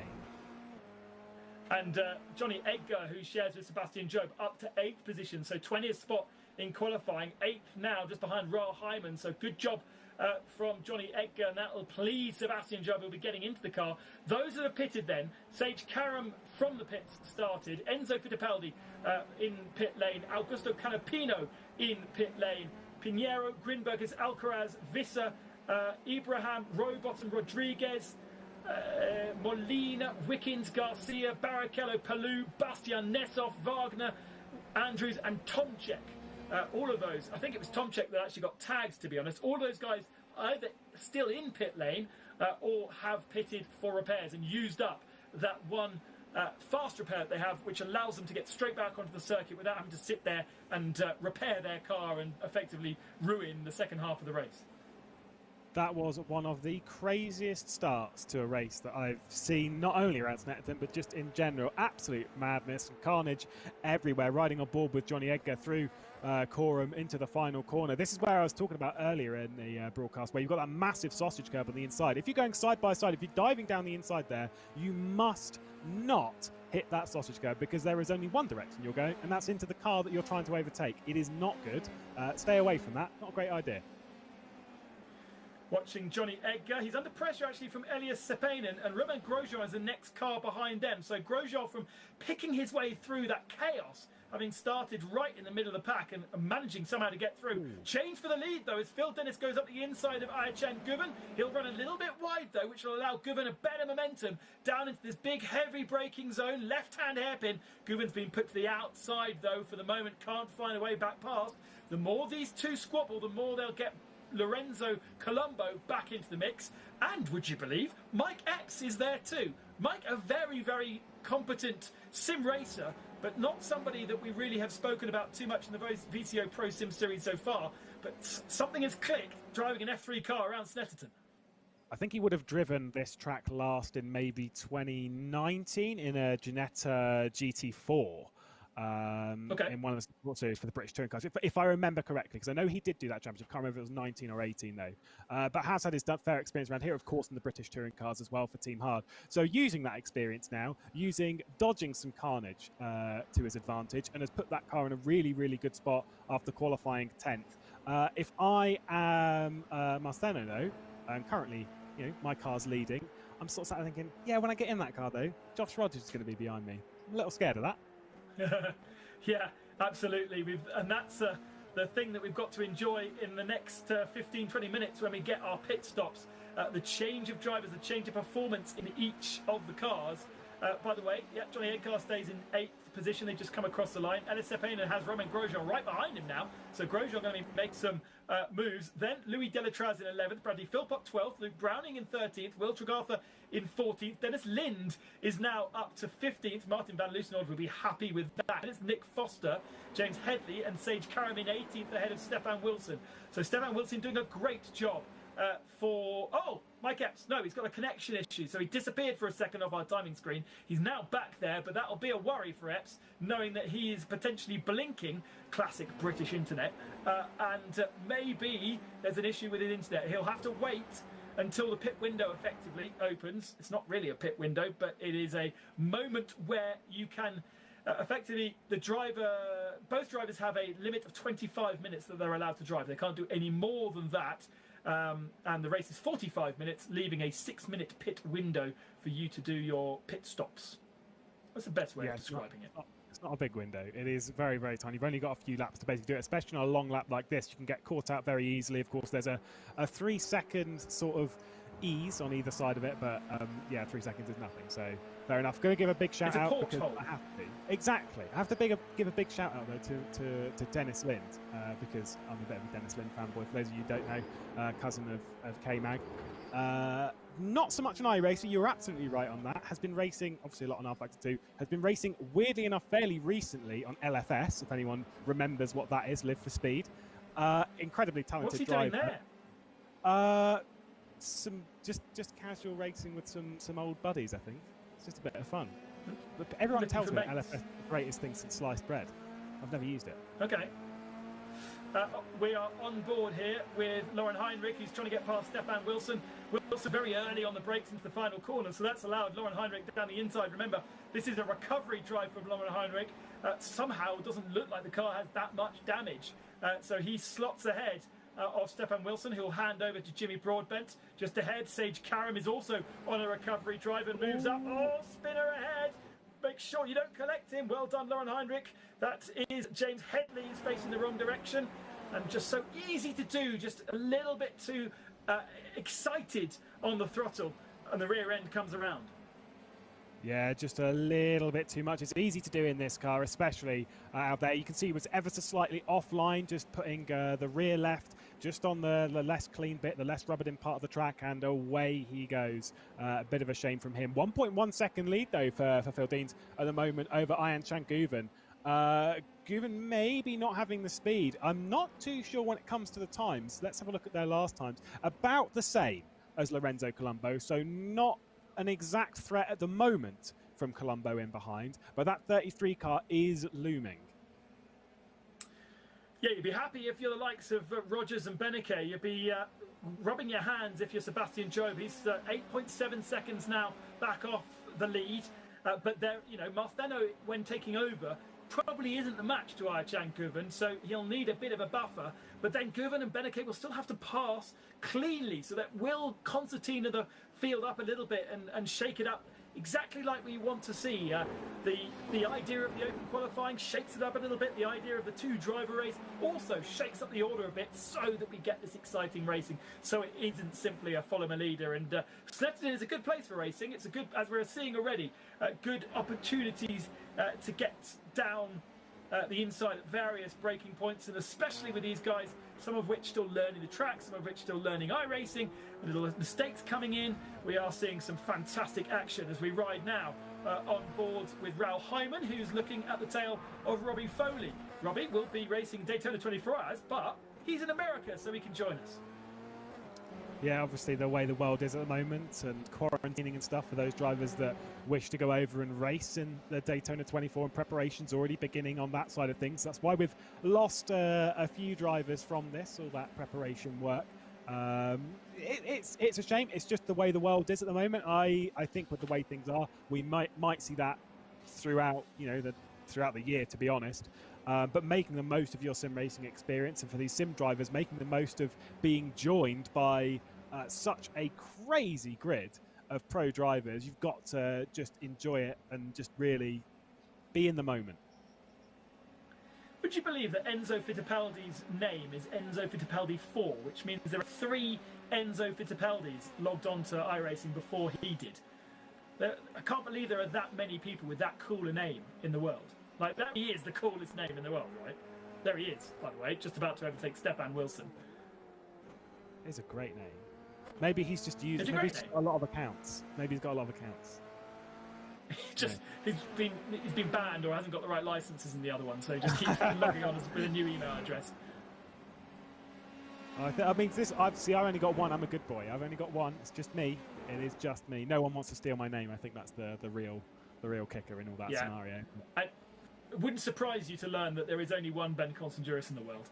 There's only about 6 Constandurises, male Constandurises in the world, let alone a Ben Constanduris. So nobody's tried to steal my name. If I find out that there's another Ben Constanduris on iRacing, that is fraud, basic fraud, because there's no other person that has my name. That's for sure. I'm kind of the same with McGlade. I've never, in my entire life, outside of family, I've never met another McGlade, ever. You might have to Google it, because I'm sure there are loads in the forests around Scotland. It sounds like a Scottish kind of hunting. You've probably got a massive mansion. Your family probably own a massive kind of hillock somewhere in Scotland. Oh, that'd be the dream. I'd be able to move away from here, it'd be fine. I don't think the internet connection is good. In sim racing sense, not so ideal. If you install Elon Musk's satellite, then all will be fine. You can do that in the starry night sky. I see. I think there was a move just ahead of us, by the way, between Browning and Philpott, making a move. Browning, I don't want to be too harsh, but Luke Browning's maybe not been quite as fast as I would have expected. Sage Karam has been working his way up the order from the pit lane to 17th in just under 20 minutes. It's looking like it's going to be 16th pretty soon as well.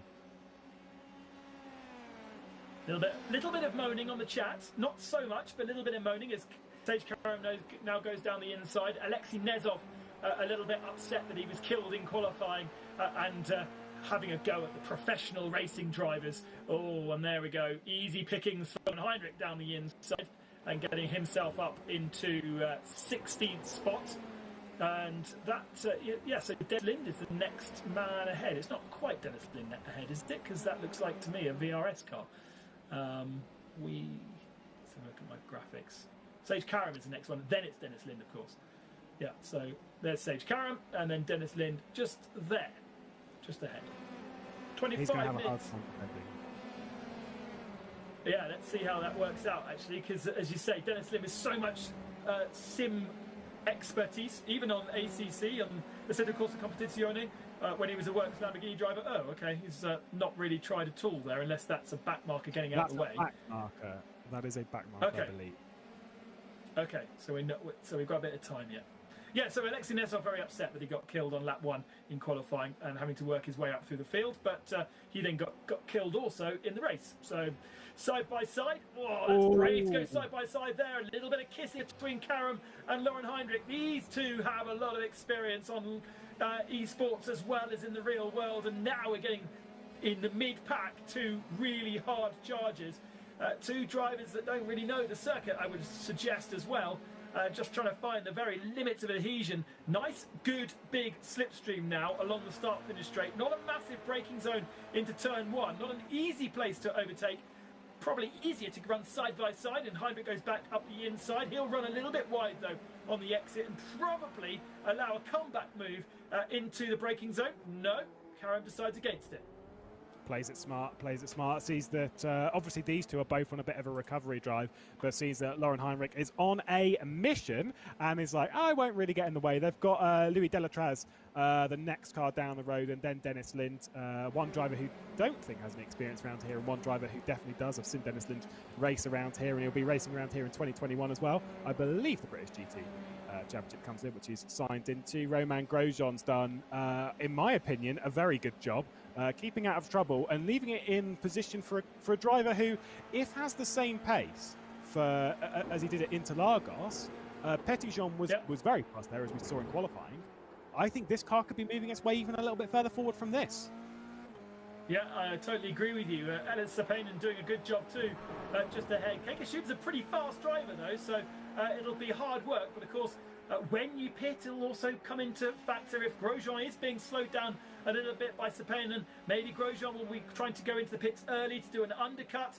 Does he come in at this point? No.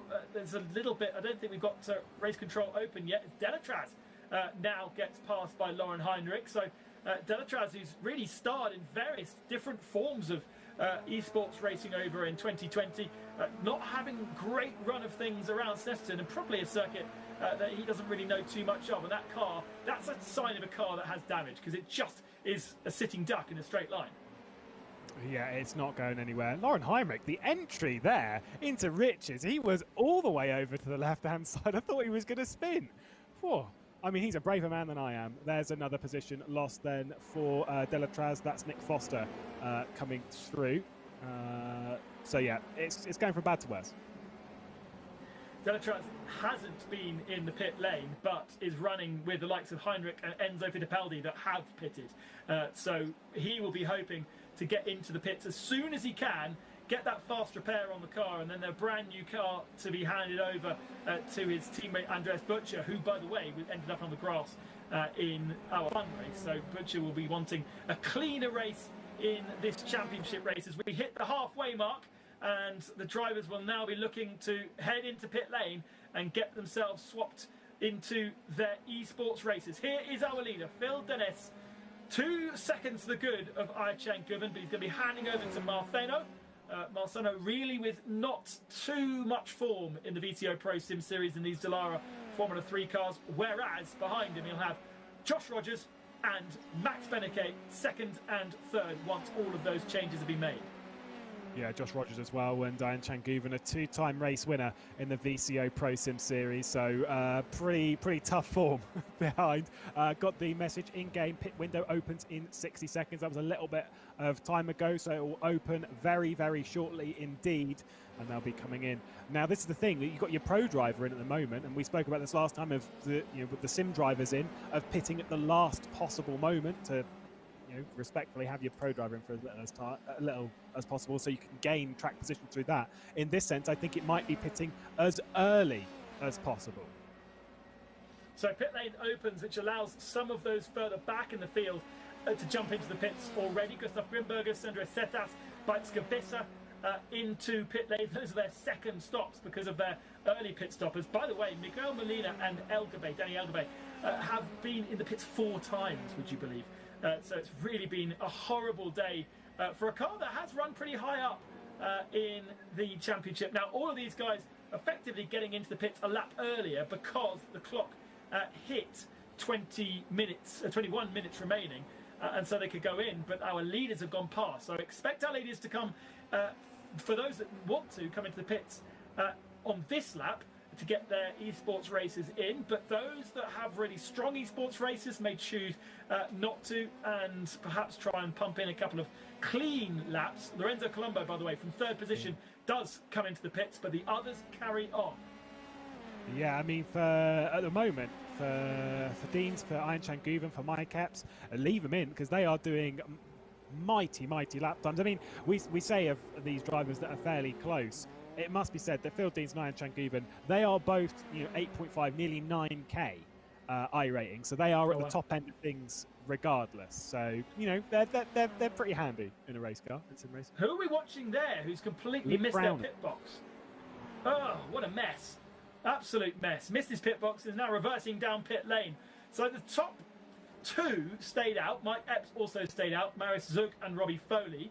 They all stayed out, but we've got about 20 other cars in pit lane. Maximilian Beneke now rejoins the circuit, and he rejoins in 10th. Crucially, though, as we watch Robbie Foley, Max Beneke has no one around him by the looks of things, so he's in clear air.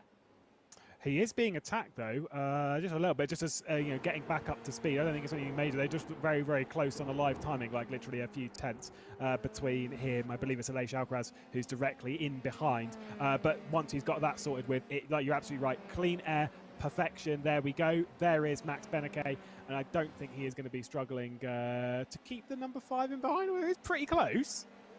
Not yet to stop, I believe, the number 5 car. Yes, indeed, yet to stop.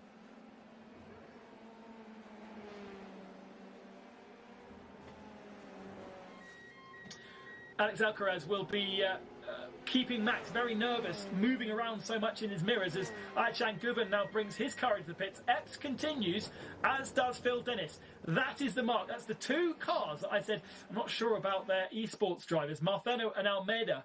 And those 2 are being held out of the car as long as possible. Robbie Foley continues as well. So Ryan Barneveld is still waiting to jump in to the 96 machine. Let's see where those guys come out in relation to Beneke. And Beneke has been passed by Alex Alcaraz.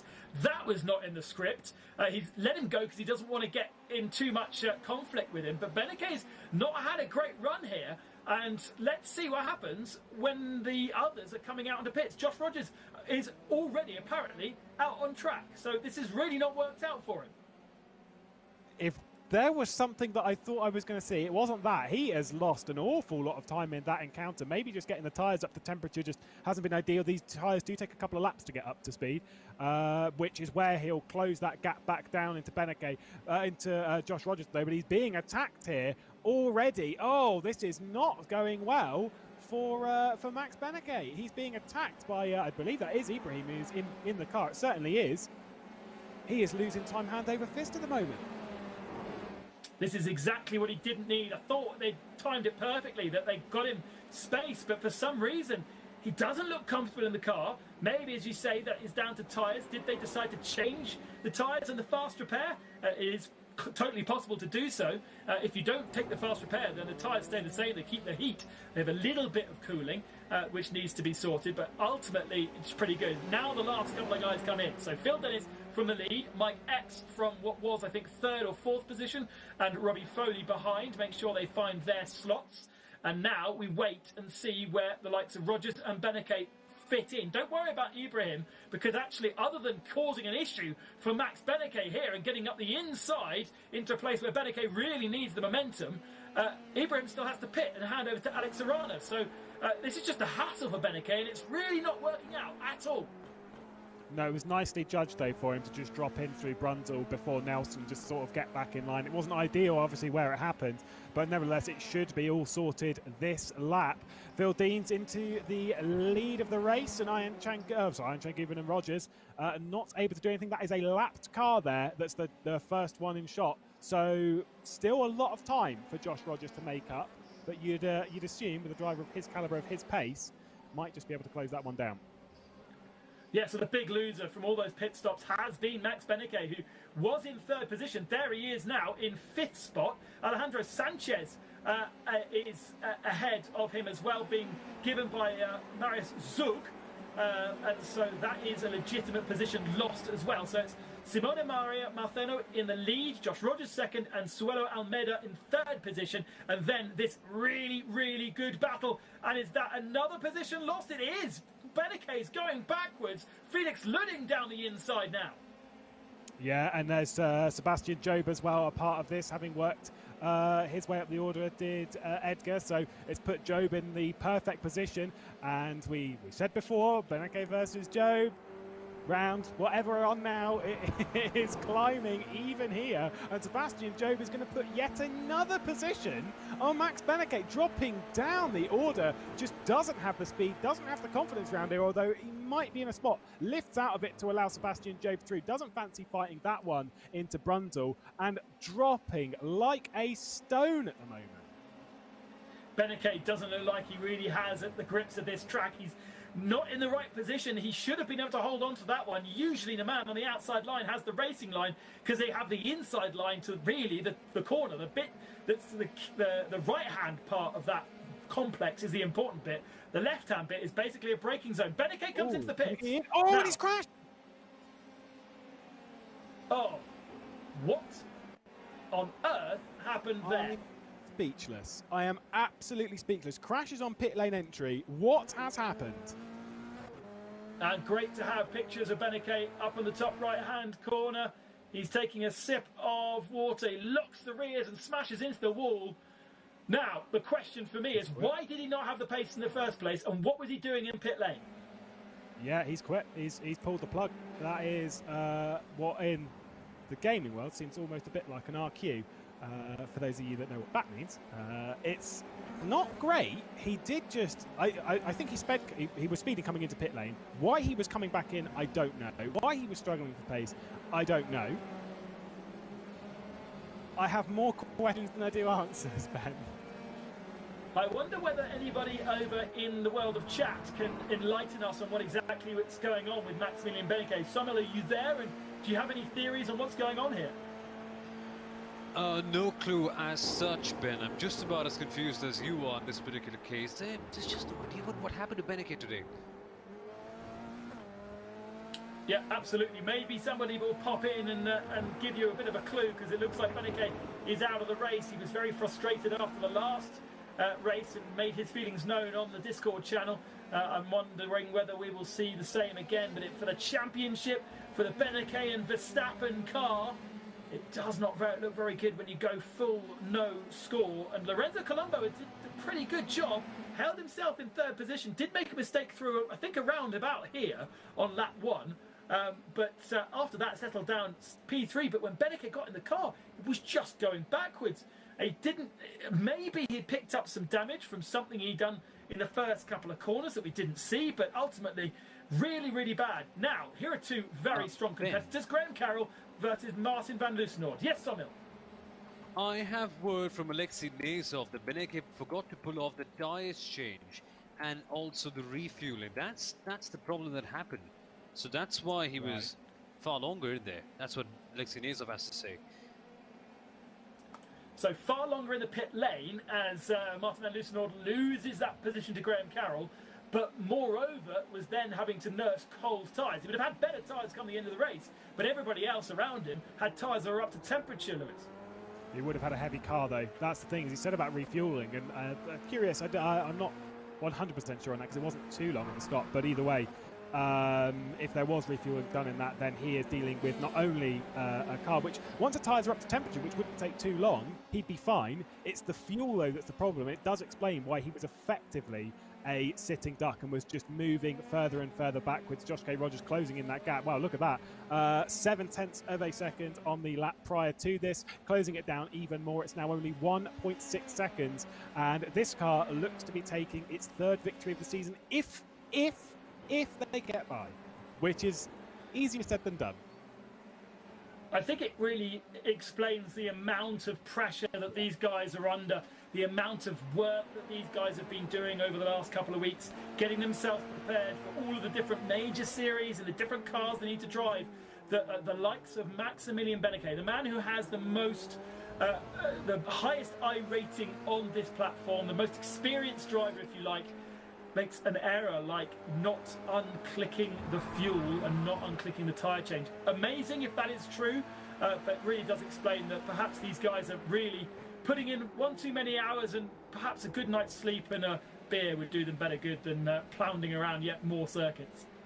It could be a bit of a miscommunication as we've got a drop. Oh, I was going a lap down, I think, in the background there, the number 93. I think it could have been a miscommunication between the driver and the car.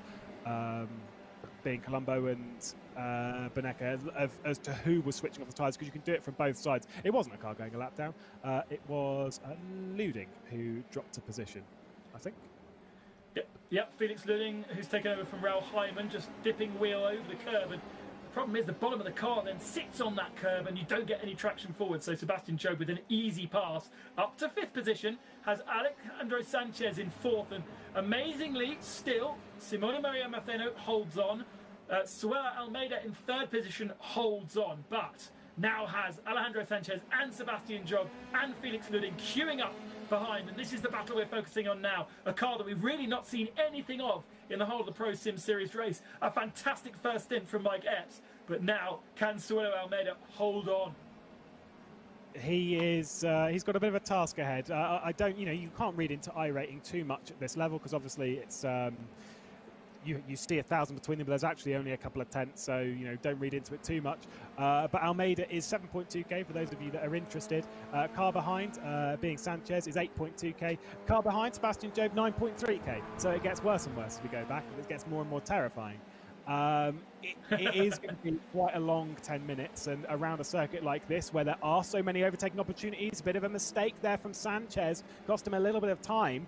There are plenty of opportunities around here, which just means that it's even more tense. That heart rate will be pounding. So interesting to see Pablo Lopez, who runs the Team Fordzilla, running a heart rate monitor, and just how much these guys' hearts pound throughout these races.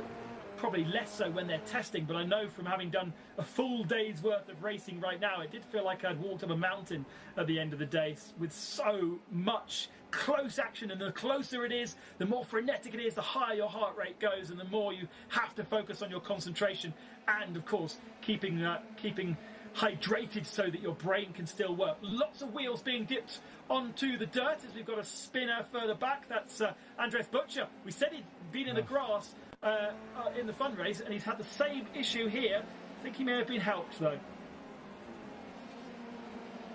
Oh, he certainly no. was. Oh, no. That was clumsy.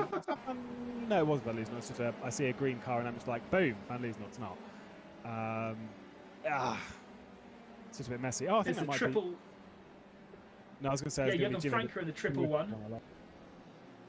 And Andres Butcher in the so in the 11 was Andres Butcher, Jürgen Franker in the 111, and Chris Lullum in the 23. As we've got side by side. Further ahead, here's Sebastian Job's attack around the outside. Oh, what a move from Sebastian Job, and just about holds on through. Now has to go defensive. That was through turn 3. There's a little bit defensive just to make sure Sanchez doesn't think about coming back up the inside again. But now Job can get his head down and look at least a P3 here. Almeida is 10 seconds behind Josh Rogers. So really, once he gets to Almeida, probably with 6 minutes remaining, doesn't have the opportunity for any more. But it's been a very, very strong run of things from Sebastian Job, as you would expect from a Porsche Esports Super Cup world champion from 2020. And a nice move, got a little bit of sideways action, was able to hold that slide, and then finally got the move finished around the outside. And that is a brave one, I can tell you that for sure. Yeah, it's interesting that around here that we're seeing corners, we're seeing overtake moves take multiple corners. It's not just one. He had that one set up through Riches into the Wilson hairpin and still had to defend a little bit. Oh, is that our race leader? It's Dean's. What has happened? Marceno, rather. What's happened? Marceno through the right-hander, under-braking into the final corner and just going a bit too deep, pushing too hard.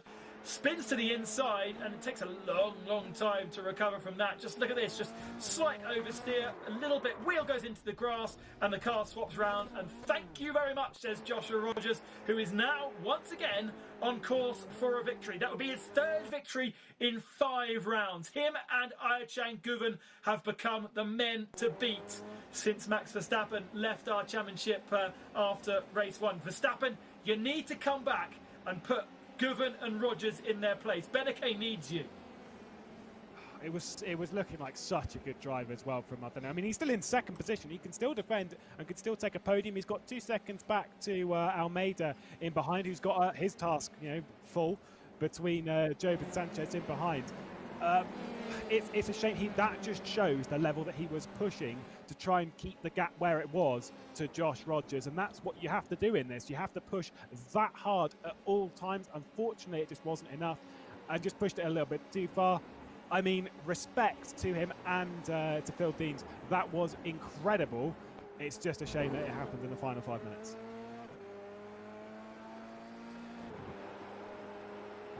So just confirmation there was no penalty for Maximilian Beneke. So he's just talking to race control now just to clarify exactly what went on, and we may get more of an idea, but there was no penalty handed to him, so he came into the pits of his own accord, and then of course we saw him make that mistake to crash. Here is your top 10 with 4 minutes remaining then. Rogers, Marceno, Almeida, Sebastian Job, Sanchez, Felix Gooding, they're in the queue together. There's a second gap to Kay Kashub, who is kind of on their own, with Ryan Barneveld also on his own, and Thomas Petitjean in 9th position.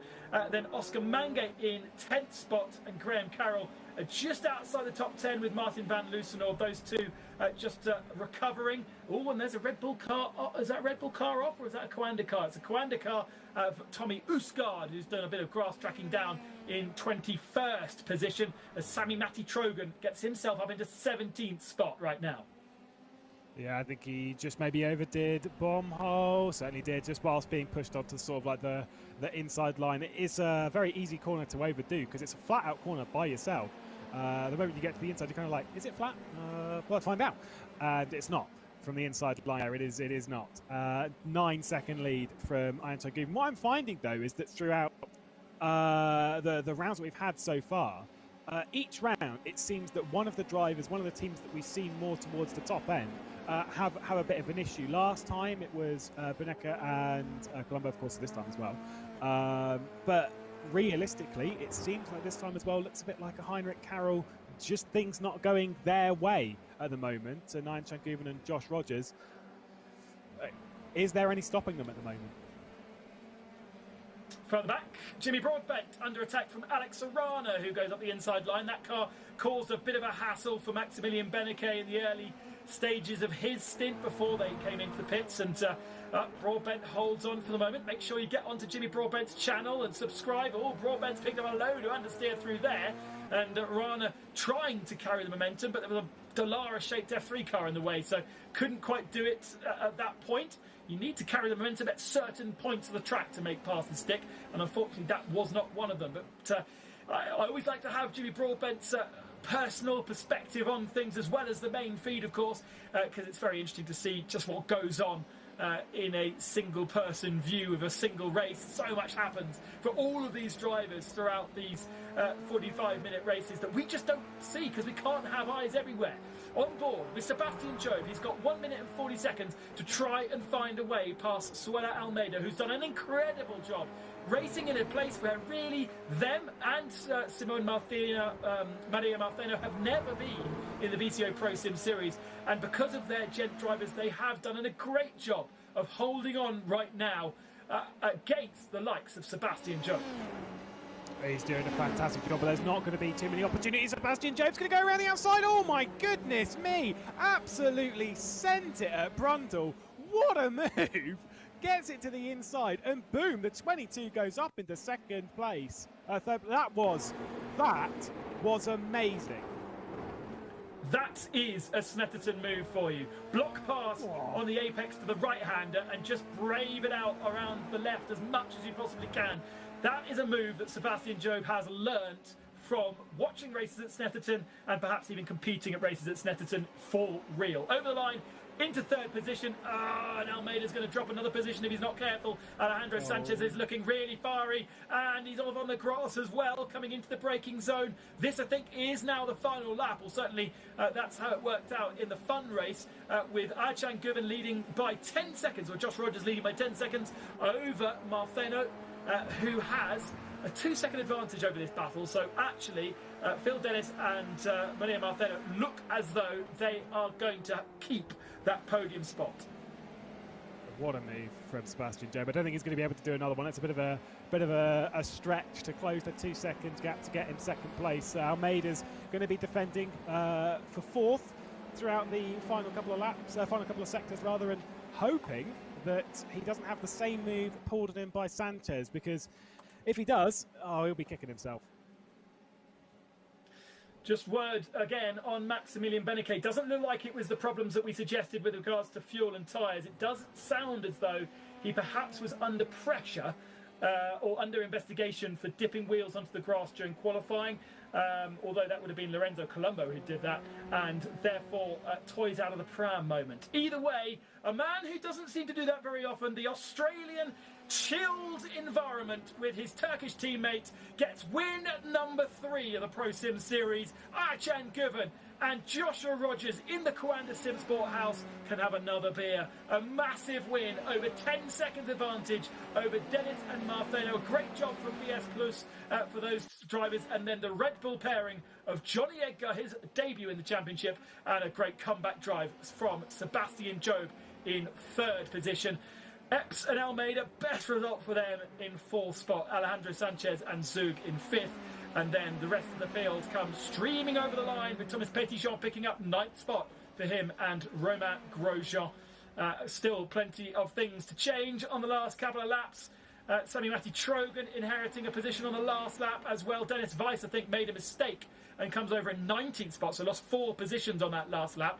And here is Sophia Flörsch down in 28th position, under pressure from Rick Jonk. Sorry, this is Jan Venniger, under pressure from Rick Jonk, who didn't start the fun race, but has found themselves in 29th position. The field really was stretched out by the end of the race. Such was the chaos at the very beginning, and the general field spread, I suppose. Over the line, Jimmy Broadbent, 27th. I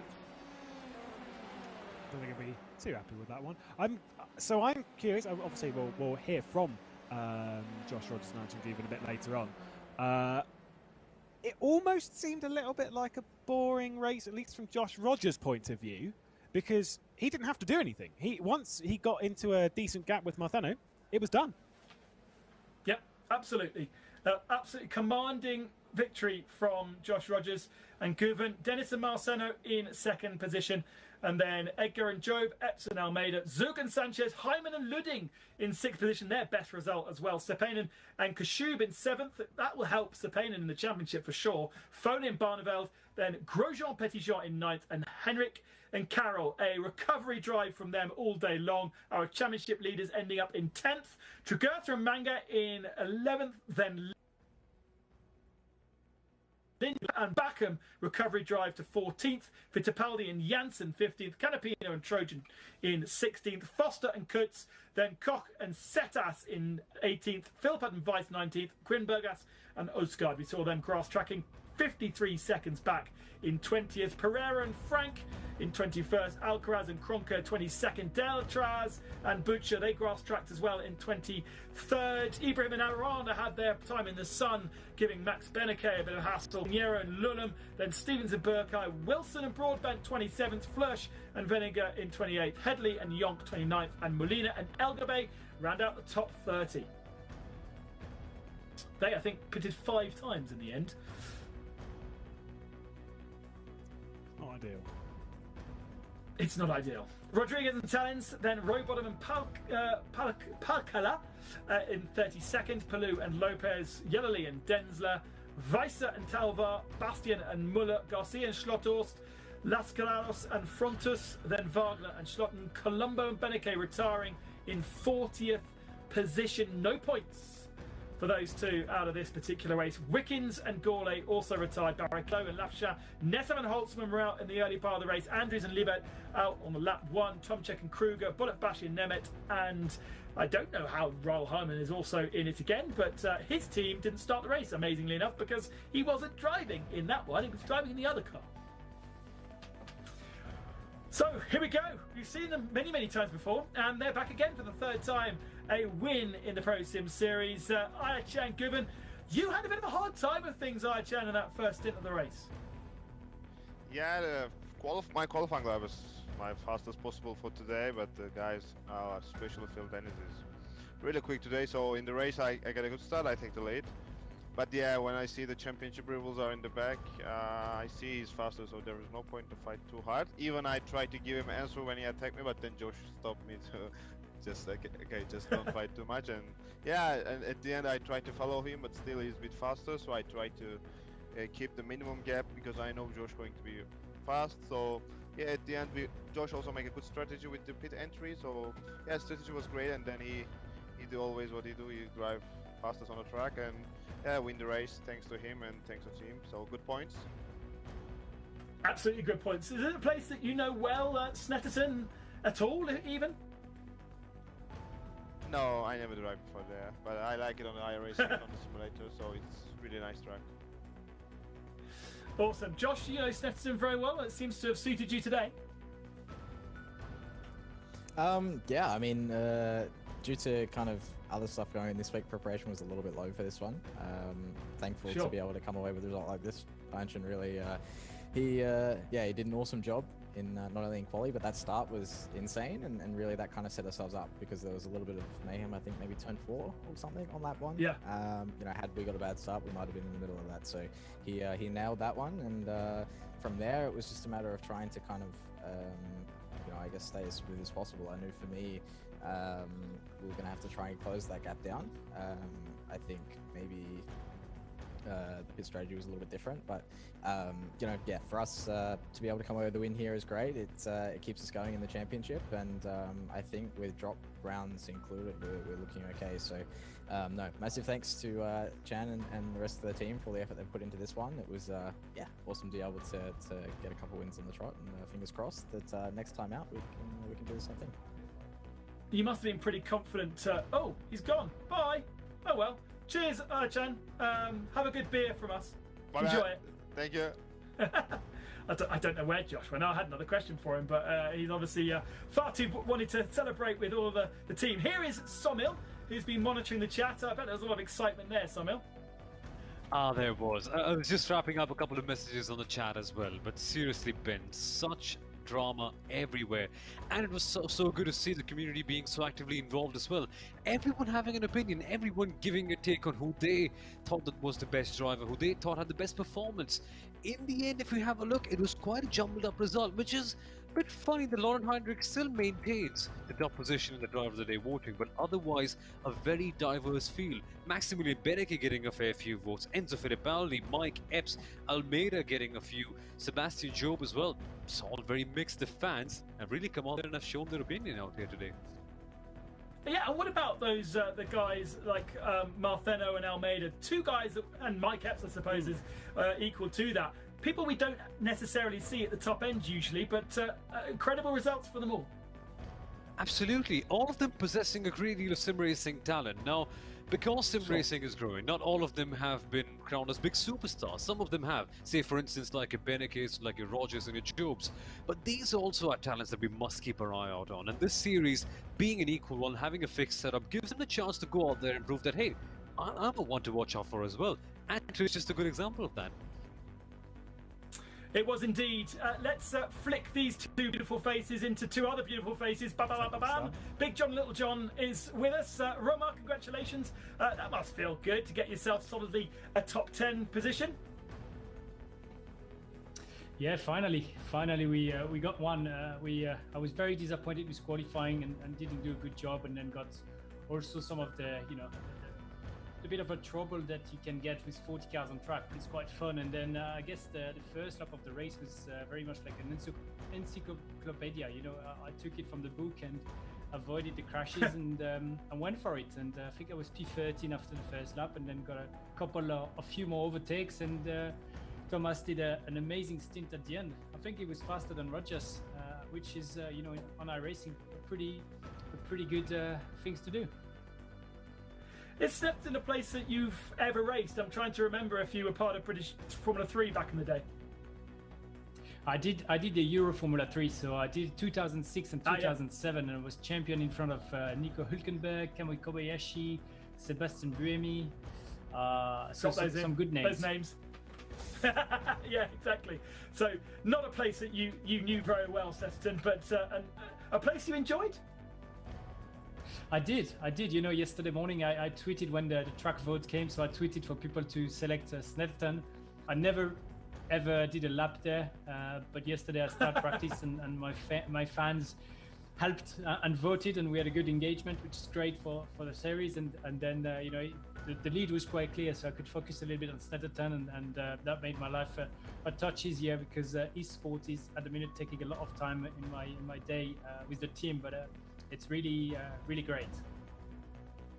And Thomas, how is it driving with Roma and representing this great team and this great F1 driver?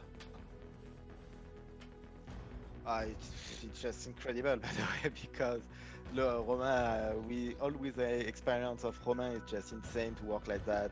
He helped me a lot on different things like telemetry or something like that. So it's just insane, and yeah, for this round, the RAG is more strong because we have now Samuel Libert and a second car with Scott Andrews and Samuel Libert, and we have also Martin van der Zandt too. So we have many data to try to work on the track. So yeah, it's just perfect. The team is just insane. The boss is not too bad. You're not fired yet. It's okay. So no, really, it's just really incredible. It's like a dream, to be side by side with a guy like Romain. Just wow. And is it the team aspect which is up to your level? Because it looks like you've made a really big step since we started this back in early December. Yeah, I work a lot with all my teammates, and we try to work with some different process. But yeah, the team is just insane to improve my skill, and I hope to work hard. But the way is long. Congratulations, boys, and look forward to seeing you at the next round. Thank you very much. Thank you. Romain Grosjean and Thomas Petitjean. Fantastic to have them joining us. Lauren Heinrich, by the way, has won your Driver of the Day vote. He was leading the Driver of the Day, Somil, before he'd even got in the card, wasn't he? Absolutely, Ben. He was. So, there you go. Well done. Did you enjoy tonight's proceedings, Somil? I did. It was so much fun to watch. I think the best part was seeing the drivers respond to pressure. Some were able to do it quite well, but the others really faded away. We saw that mistake from Simone Maria Marciano, a rare one considering the talents of the man, but it gave you a good idea about what this series means to the drivers. It's not just, hey, it's a Wednesday, let me go and log on my iRacing and drive on some Formula 3 cars. No, it's a lot more serious than that. And the way it came out, the final show eventually that we got, just quite entertaining towards the very end. I think it's a very fun way to spend your Wednesday night. And Lewis, what are your takeaways from this evening? A bit of a shock to see the reaction from Beneke, wasn't it? It is. He was in an unfortunate scenario. I mean, we'd need to take a look at what happened. Obviously, we don't fully know. Maybe he was under investigation. I don't know myself. Obviously, there has been a lot of stress around the iRacing community when it comes to the pro side of things and really pushing things to the limit. Obviously, with everything that's happened in sim racing the last sort of, let's go with a couple of weeks, a lot's gone on. Some of it's not been great, and I think this is sort of something like the boil over from that. Hopefully things will be back to normal when we're back in the 10th of February for round 6. Also, must say, I know he won that, basically won it before he'd even driven. Heinrich did earn it though with that comeback drive. He did so well over that comeback drive. Yeah, absolutely. We shouldn't take it away from Lauren Heinrich. I think he got the first votes from his interview and the second lot of votes from his comeback drive. So congratulations to Lauren and to all of our winners across this evening. It's been great fun in the Kia's early doors in the fun race, and then, of course, at Snetterton for the F3 race, the championship race. Make sure you tune in and get onto VCOesports.com to check out the championship standings to see where it all sits after these 5 races. We're in the second half of the season and 3 rounds more to come, the next one being February the 10th. And we will all be here to welcome you to that next round. Until then, though, enjoy your esports. Don't get too angry. Don't get too het up in arguments, and just enjoy what we have to offer, which is massive entertainment. From everybody at VCO, good night.